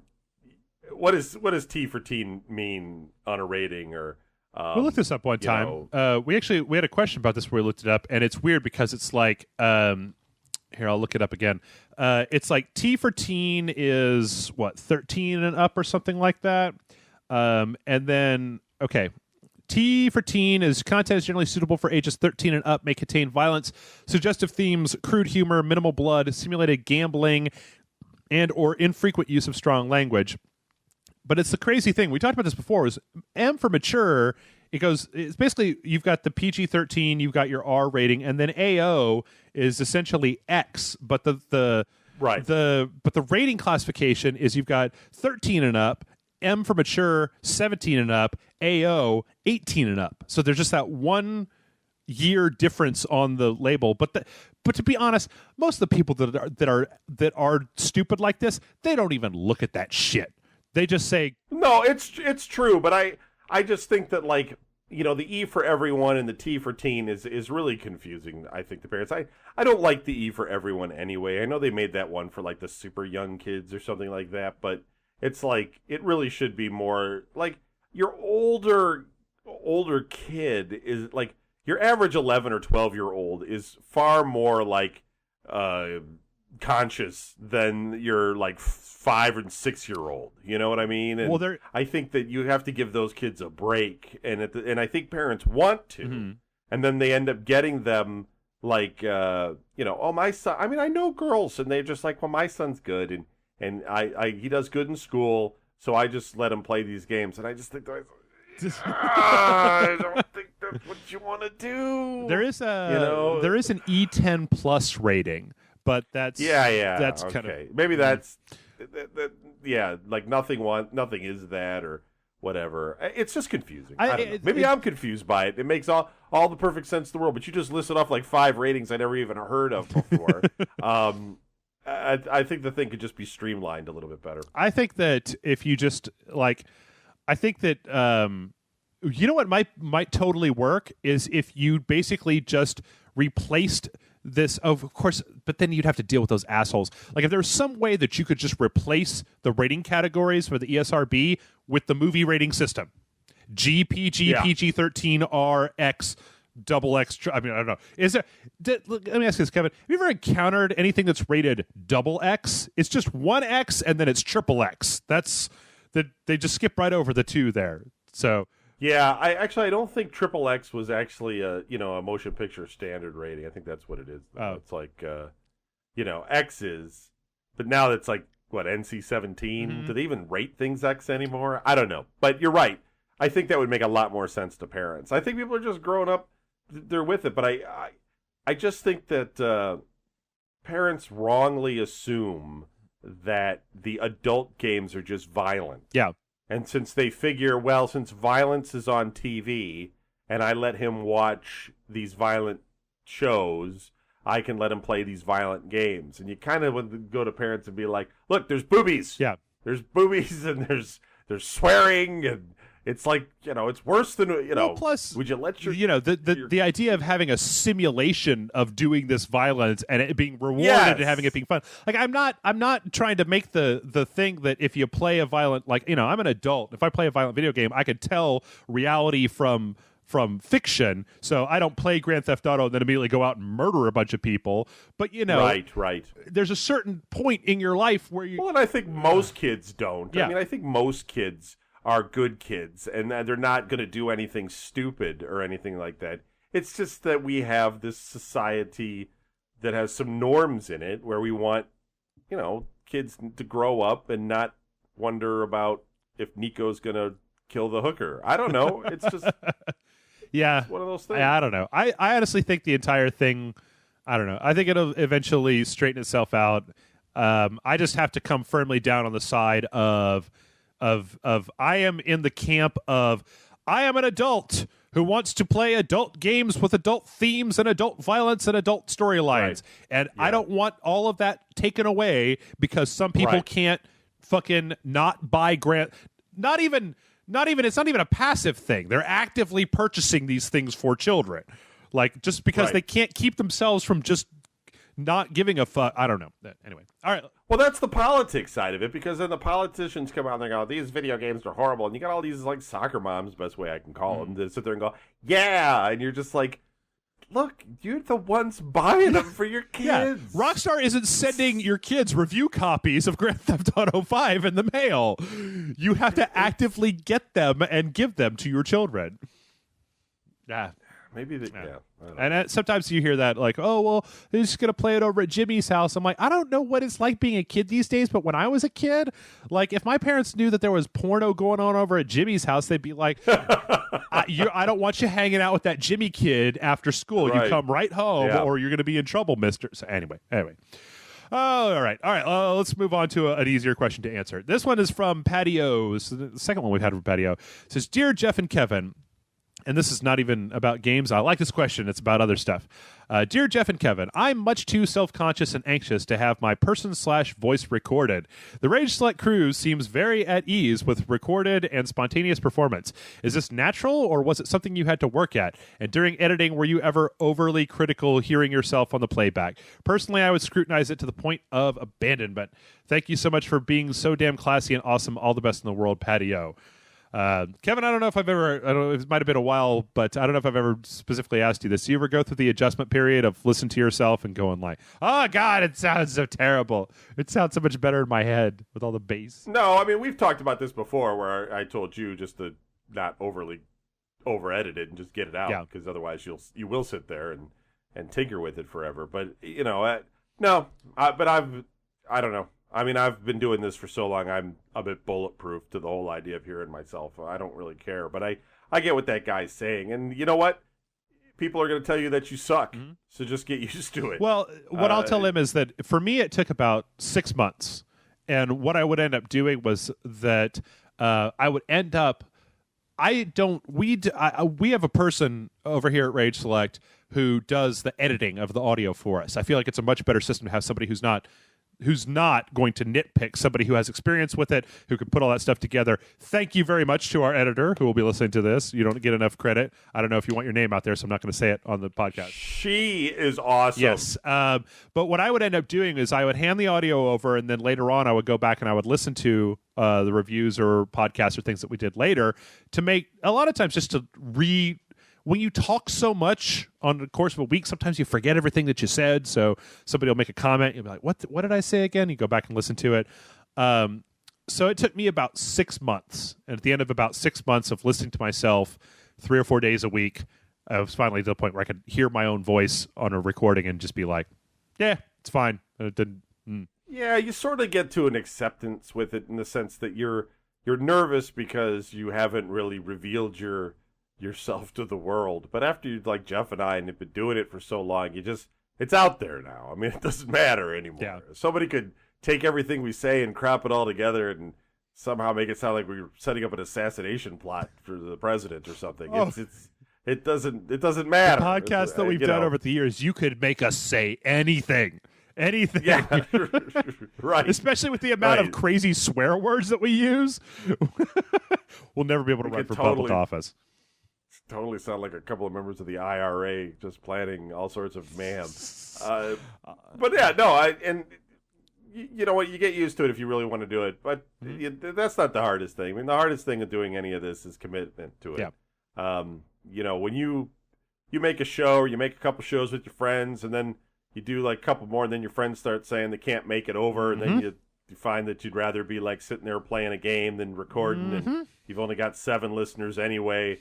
You're just going to be like, you know, you'll just get burned out on it. It seems like it's a lot of fun at first, and it is, but then after a while, it's just like you're either in it or you're not.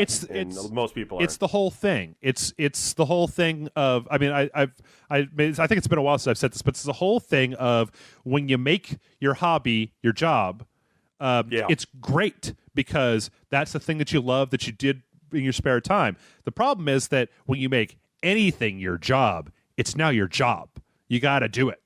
You can't not do it, you know? So it doesn't matter if, you know, I like some of the podcasts that we put out may have been late, but we've still had like an hour plus podcast every week since Rage Select started up. Since we first. And content is hard too. I mean, you have to have content. Yeah. You got to be able to talk about something. You know, when you first start a show, you got all these ideas in your head of things you're going to talk about. Wait till your 3rd or 4th show. And then you're going to be like, she's already talked about that, and I talked about this, and I talked about that. That's why it's hard. Every 4 sentences on this show, I usually end up saying, I think we talked about this before, Kevin, but let's just fuck it, man. People seem to like it, so we'll just talk about it again.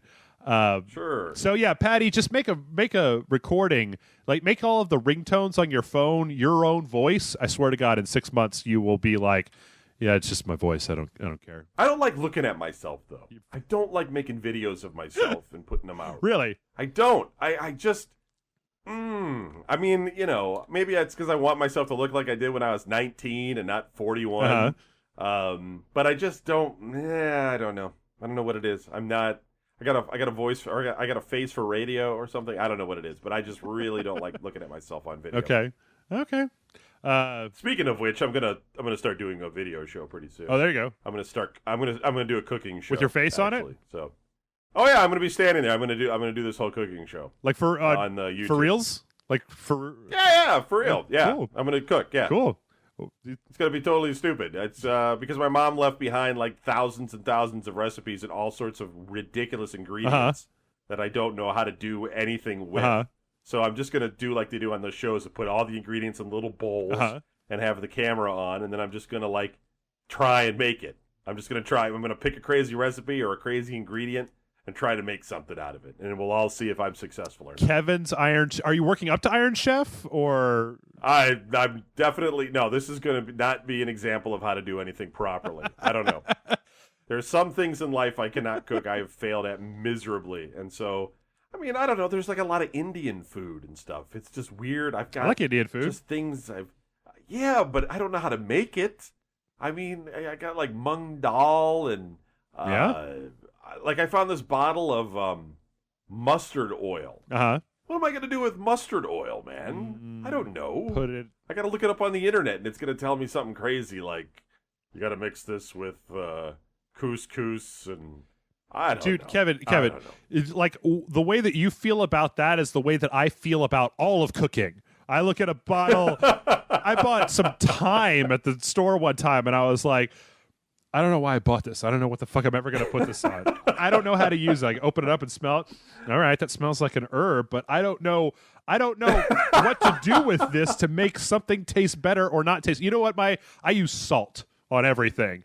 Oh, and yeah. Well, I don't even cook because, the way I look at it is like I could spend all this money and I could bring all these groceries home and then I could murder them into something that is just edible enough for me to shovel into my mouth, or I could just go to Wendy's and get that bacon pretzel burger. Oh, you're absolutely right. I mean, when you're the single guy, I'm with you. You just go buy, don't shop. Yeah. Fresh, you buy vegetables or something. They're just going to be mold factories in your fridge. I mean, they're totally not worth buying. Yeah. It's just that I have inherited all of this stuff. I got to do something with it, man. I'm not going to give it away. It's worth money. Well, yeah. So I'm going to try and cook it, and I figured I could make an entertaining show. Okay. Have you ever seen Hand to Mouth? Have you ever seen that? No. It's this. It's two of the guys from the Saturday Morning Breakfast cereal show. They did a spinoff that's basically how to cook super cheap on a hot plate for college students, like how to take some lentils and some salt and maybe a few things that you can find for really cheap at the store and make like a soup out of it on a hot plate so that you can spend $2 and get like 3 days worth of sustenance that doesn't taste hideous. So I have seen that. What is it? That heavy death metal cook or something? I don't know. I haven't seen that one. He's dressed all up in like death metal makeup and stuff. Cool. Yeah. It's like cooking. Kind of weird. All right. Well, our next question. Oh, you know what? This is the perfect transition. Kevin, you've given me the perfect transition. Our next question comes from Colonel Sanders. And Colonel Sanders writes, Colonel Sanders here again. Thanks for answering my previous question, motherfuckers. What are your all-time favorite total conversion game mods? I still enjoy the very much alive free source modding community, especially fantastically hilarious games like Pirates, Vikings, and Knights 2, The Hidden Source, and The Stanley Parable. I would love to see you, Mafukas experiment a bit more and play some great mods for Indie Friday sometimes. Rage on, Colonel. Now, by the time this comes out, Colonel, we're probably actually going to be playing the Stanley Parable on Friday when it releases on Steam. But I don't know, Kevin, what do you think about? I mean, he's saying total conversion mods, but I think the stuff that he's listing off there is pretty much just mods, right? It's just, Yeah, I mean, I think we had this question a long time ago on that show that spelled backwards sounds like lips. Yeah. And I didn't have an answer then, and I don't have one now. Okay. I mean, I'm trying to think of, like, there was a time when I first played Counter-Strike, and Counter-Strike was probably the first and most beloved in my mind of the mods that I played. But there was a time there where I was playing all the Half-Life shit. Counter-Strike, Day of Defeat, Firearms, Action Half-Life, the first Natural Selection. Like, those were really great games, but it started to become the sort of thing where you started to see a friend turned me on to Counter-Strike, and it was like, wow, this is great. It's really polished. It works really well. They keep putting out updates. It's really great. And then you start playing other stuff, and it's just like, this isn't as good. It kind of sucks. I don't really want to play it very much. And then it just got to the point where I was like, all right, I don't want to go through all the hassle of installing this bullshit. They're just like, all right, first you got to copy half your game files out into this one directory and then run this thing on. I think the last thing that I bothered with modding was probably a copy of System Shock 2 when that high-definition texture pack came out for it to make it look good. But these days, I don't know, I feel like the mod community is probably more mutated into the indie game community than it has anything else. I guess, Black Mesa, I guess, was the last one. They went back and they redid the original Half-Life in the Half-Life 2 engine with all that stuff. I never did get a chance to play. Played just the beginning of that. We considered playing it on the show one time. Today, I guess I was looking some time ago. Somebody turned me on to the fact that somebody made a Wing Commander sequel where it was just like a a bunch of community people got together and made a new Wing Commander game, essentially. So I don't know. I think that stuff is cool, and I just generally at this point, I don't have the time to focus on more than about the top 30 to 40% of gaming. So I've heard about the Stanley Parable, and I'm really looking forward to playing it. But apparently, the Stanley Parable has been around since 2011. I didn't even know it was out there. I kind of just look at Steam. So, and I know that's a Wing Commander. That's one that's a dead one. That's a dead franchise. So yeah, I guess so. Star Citizen's kind of like a spiritual successor, but they put all the Wing Commander games on. They put them on sale again on Good Old Games, and one of our listeners, Mr. Wodenson, was nice enough to tell me that they were there. I bought Wing Commander 1 and 2, 3, 4, and Privateer off of Good Old Games for like $9 for the lot of them. Wow. Yeah. 3 is one of my favorites. I loaded that shit up. I had forgotten about how crappy the video compression was in 3. I was just like, oh, God, it's like somebody's got a screen full of pixels just shoved over my face this entire time. It was state-of-the-art back then, man. You loved it when you were a kid. Yep. You were all about it. Yep. All right, next question is from Mama Afro, somebody who emails us all the time. It says, good day to you, Jeff and Jason / not Jason. I'm going to say, good day to you, Jeff and Kevin. I hope this day finds you well. I and a friend, let's see, this is a really long one. Okay. I and a friend were recently screwing around in Los Santos, causing chaos and spilling blood, and we began to ponder how GTA 5 could possibly be improved upon. My friend mentioned zombies, a predictable enough go-to choice, but it got me thinking, given the huge popularity of Red Dead's Undead Nightmare, is there any possibility Rockstar may decide to give Trevor, Michael, and Franklin a standalone zombie apocalypse DLC adventure of their own down the line? Though few would argue zombies have been done to death in the world of video games, there's just something about the way Rockstar does it that makes me want to see this happen. And seeing as GTA 5 is unlikely to reach the PC anytime soon, actually that's probably going to be early 2014, but we won't have the mod community to furnish us with zombies, Nazis, or Macho Man Randy Savage dragons for a while, if ever. So do you guys think there's any chance of seeing Trevor Phillips in the zombie apocalypse at some point in our future, or would Rockstar not want to repeat themselves in this way? And if not the undead, what other crazy Elseworld type scenarios would you like to see befall the denizens of Los Santos in a future expansion? May Greedo smile upon you and the Mars Dog hang over you always, Ma Afro. I don't know. What do you think? You think they'd repeat themselves? You think they'd do a second zombie thing? I wouldn't do another zombie. I don't think they would it worked either. Well. I don't think they would want to do that again. I mean, the thing is that correct me if I'm wrong. You probably know a little bit more about this than I did, because I stayed away from Undead Nightmare until we started playing it here on the show. Undead Nightmare kind of came out of nowhere, right? It was kind of one of those just like, whoa, okay, that's a little bizarre.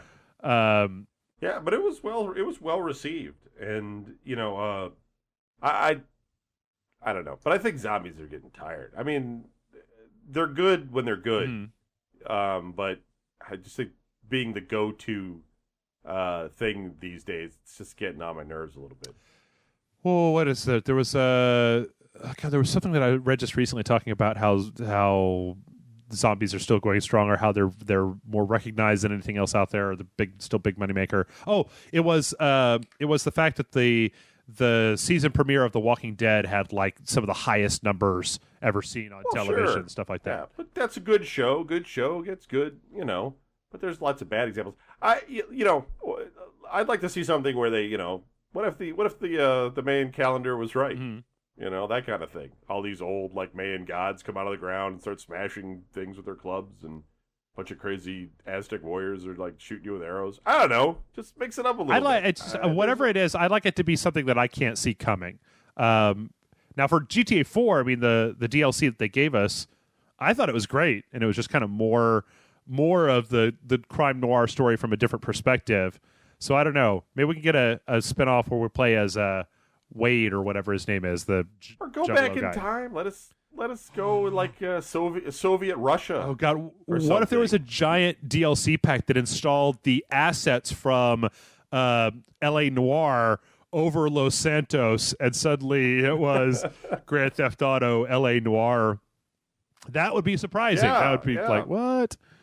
Yeah, there's lots of things they could probably do. I mean, be kind of cool. You could, I don't know. Yeah. Time travel, future, sure. past. Yep. There's all sorts of stuff. Colonial times. Sure. You could run around in steel buggies and shoot people with a musket. I don't know. I mean, they do all that in Assassin's Creed and stuff. Yeah. I don't know. I have a feeling it's probably going to be fairly generic vanilla. I don't think they're going to go as far out on a limb with this as they did with the DLC for Undead Nightmare. Probably, I mean, outside of Undead Nightmare, Rockstar's track record for DLC is pretty generic. It's more of the same. Well, no, they had, but I mean, they had the motorcycles, and then they had the but on the last GTA. None of that was as big of a departure as Undead Nightmare was. No. So. Oh, yeah, you're absolutely right. But, sure. All right, 2 more questions, and then we're done. This next one is from Kyle. Kyle says, hey guys, I've always been interested in the review process, particularly as it pertains to direct sequels. For example, Mass Effect 1 through 3, Gears of War 1 through 3. Does the previous game influence the sequel score at all as far as story? Does it affect your score for the combat if it has improved significantly? Would you score the combat higher than you otherwise would have because of improvements? Suggestions for Indie suggestion for Indie Friday. So, I don't know. Have you been doing this longer than I have, Kevin? Do you have a methodology for sequel scoring? Do you just stand alone? I mean, my basic rule has always just been that the game has to be fun, and I have to walk away from it thinking it was a good time, and then you kind of look at the other issues that could be. If it's a sequel, are we talking like a storyline? Is it continuing on, or is it like say BioShock 2, which was more or less just sort of like another snapshot into the same, and not really taking it the way BioShock Infinite did. So there's all sorts of things you got to look at, but I don't know if they necessarily impact my final score so much. I guess I just, the game just has to be approachable and fun, and I don't really care too much about it. Now, at the same time, like a guy like you, when you played Mass Effect, because you had so much committed to it over generations of the game to get all the way to the ending, would certainly impact your final score. Sort of, but even there, I wrestled for a long time with, if a game is 99, like the thing is that the ending of the franchise, I mean, I feel like that was the sort of thing where I wanted to discuss it, I wanted to talk about it, but it didn't. I mean, as much as people didn't like the end of Mass Effect, it's not like the whole series just fell so flat on its face as to, not like the shepherd woke up and it was all a dream and he was in a hospital this entire time and blah, some really dumb shit like that. They didn't go that badly. It went pretty bad, but it didn't go as bad as it could have. But I don't know. I'm with you. In general, for me, I don't tend to like. Say you have a game that's garbage, right? And they release a sequel, and the sequel is way improved over the previous garbage game, but the sequel game taken on its own is still mediocre. I'm not going to give that game a higher score just because it was way better than the game before it. I'm still going to call it mediocre. Like, you don't... Right. Everything to me starts out at a neutral score, and then if it does good stuff, it gets higher, and if it does bad stuff, it gets lower. And then at the end of the day, you tally all that stuff up and you decide where it goes. Some people, I feel like they tend to start with every game as a full, like a 10, right? 10 out of 10. And then for every bad thing that the game does, they kind of knock a few points off of the score. I think that all games start out giving the benefit of the doubt, and you just try to kind of go up or down from there. I don't know.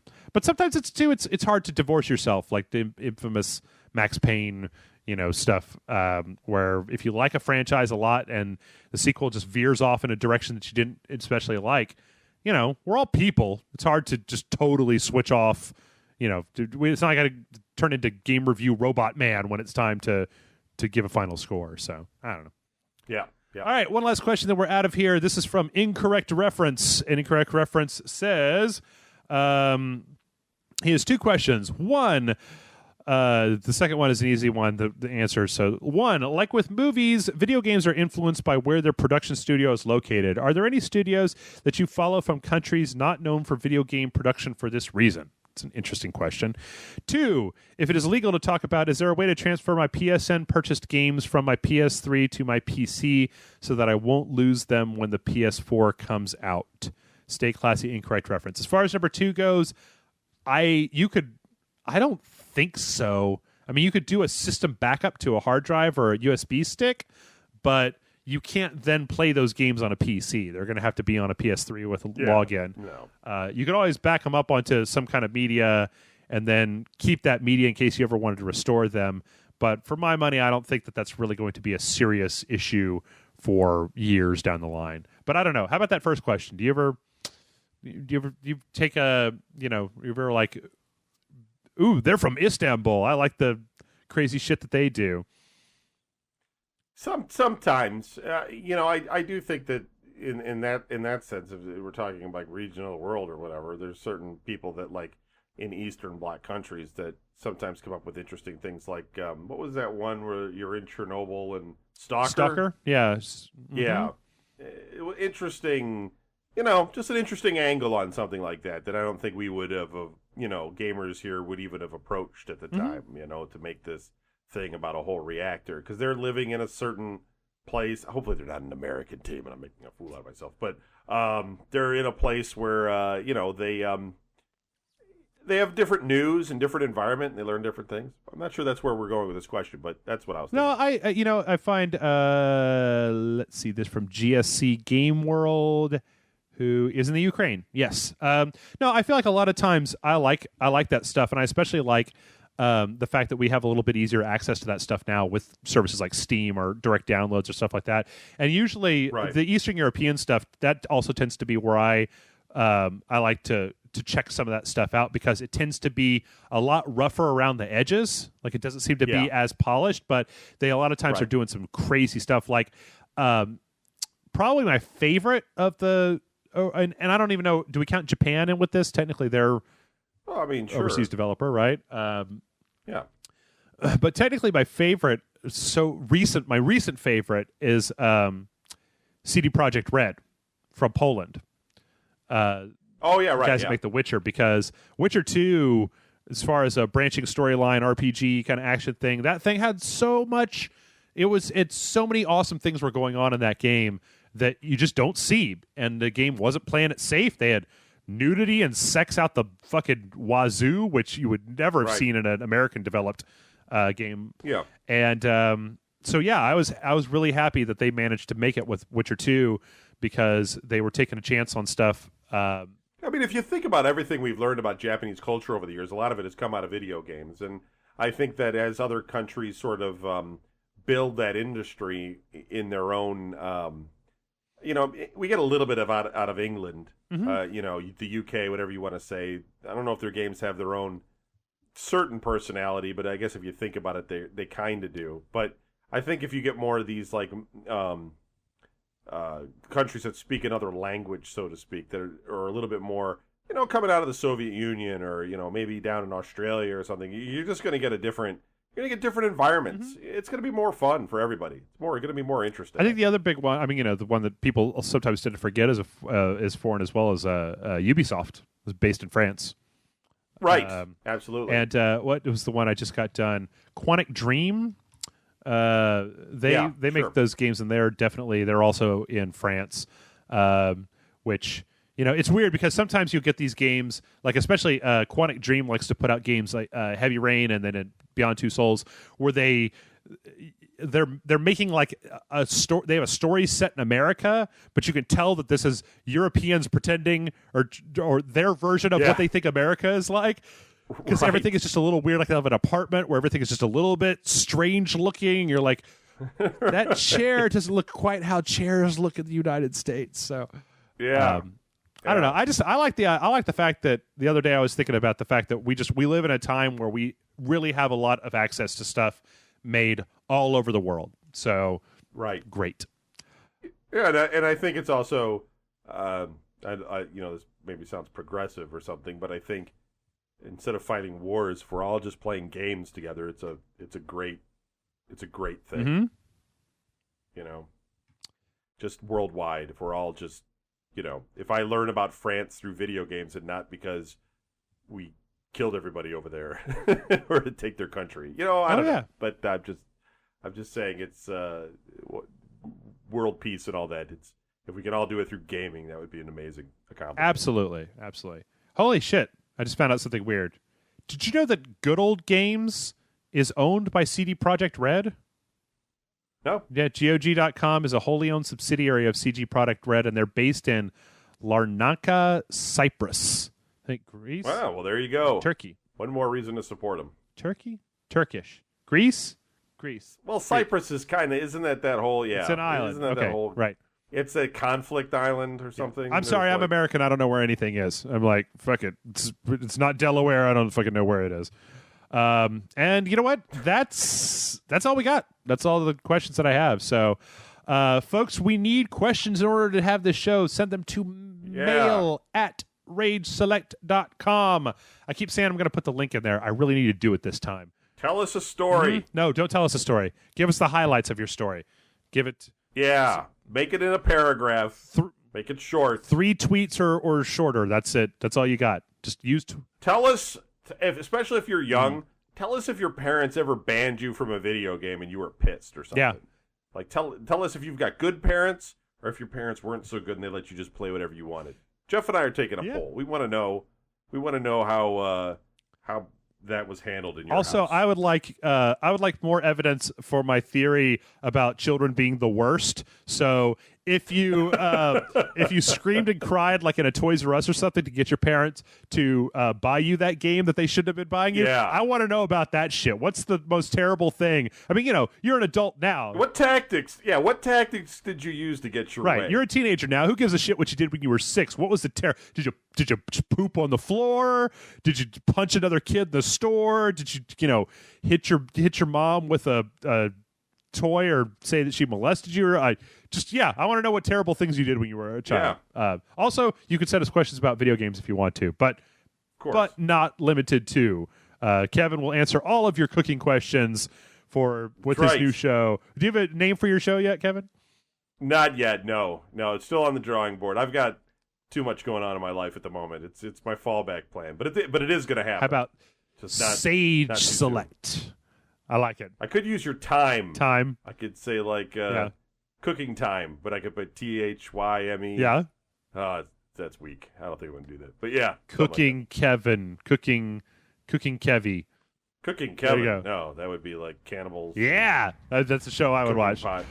All right, folks. mail@rageselect.com is the email address.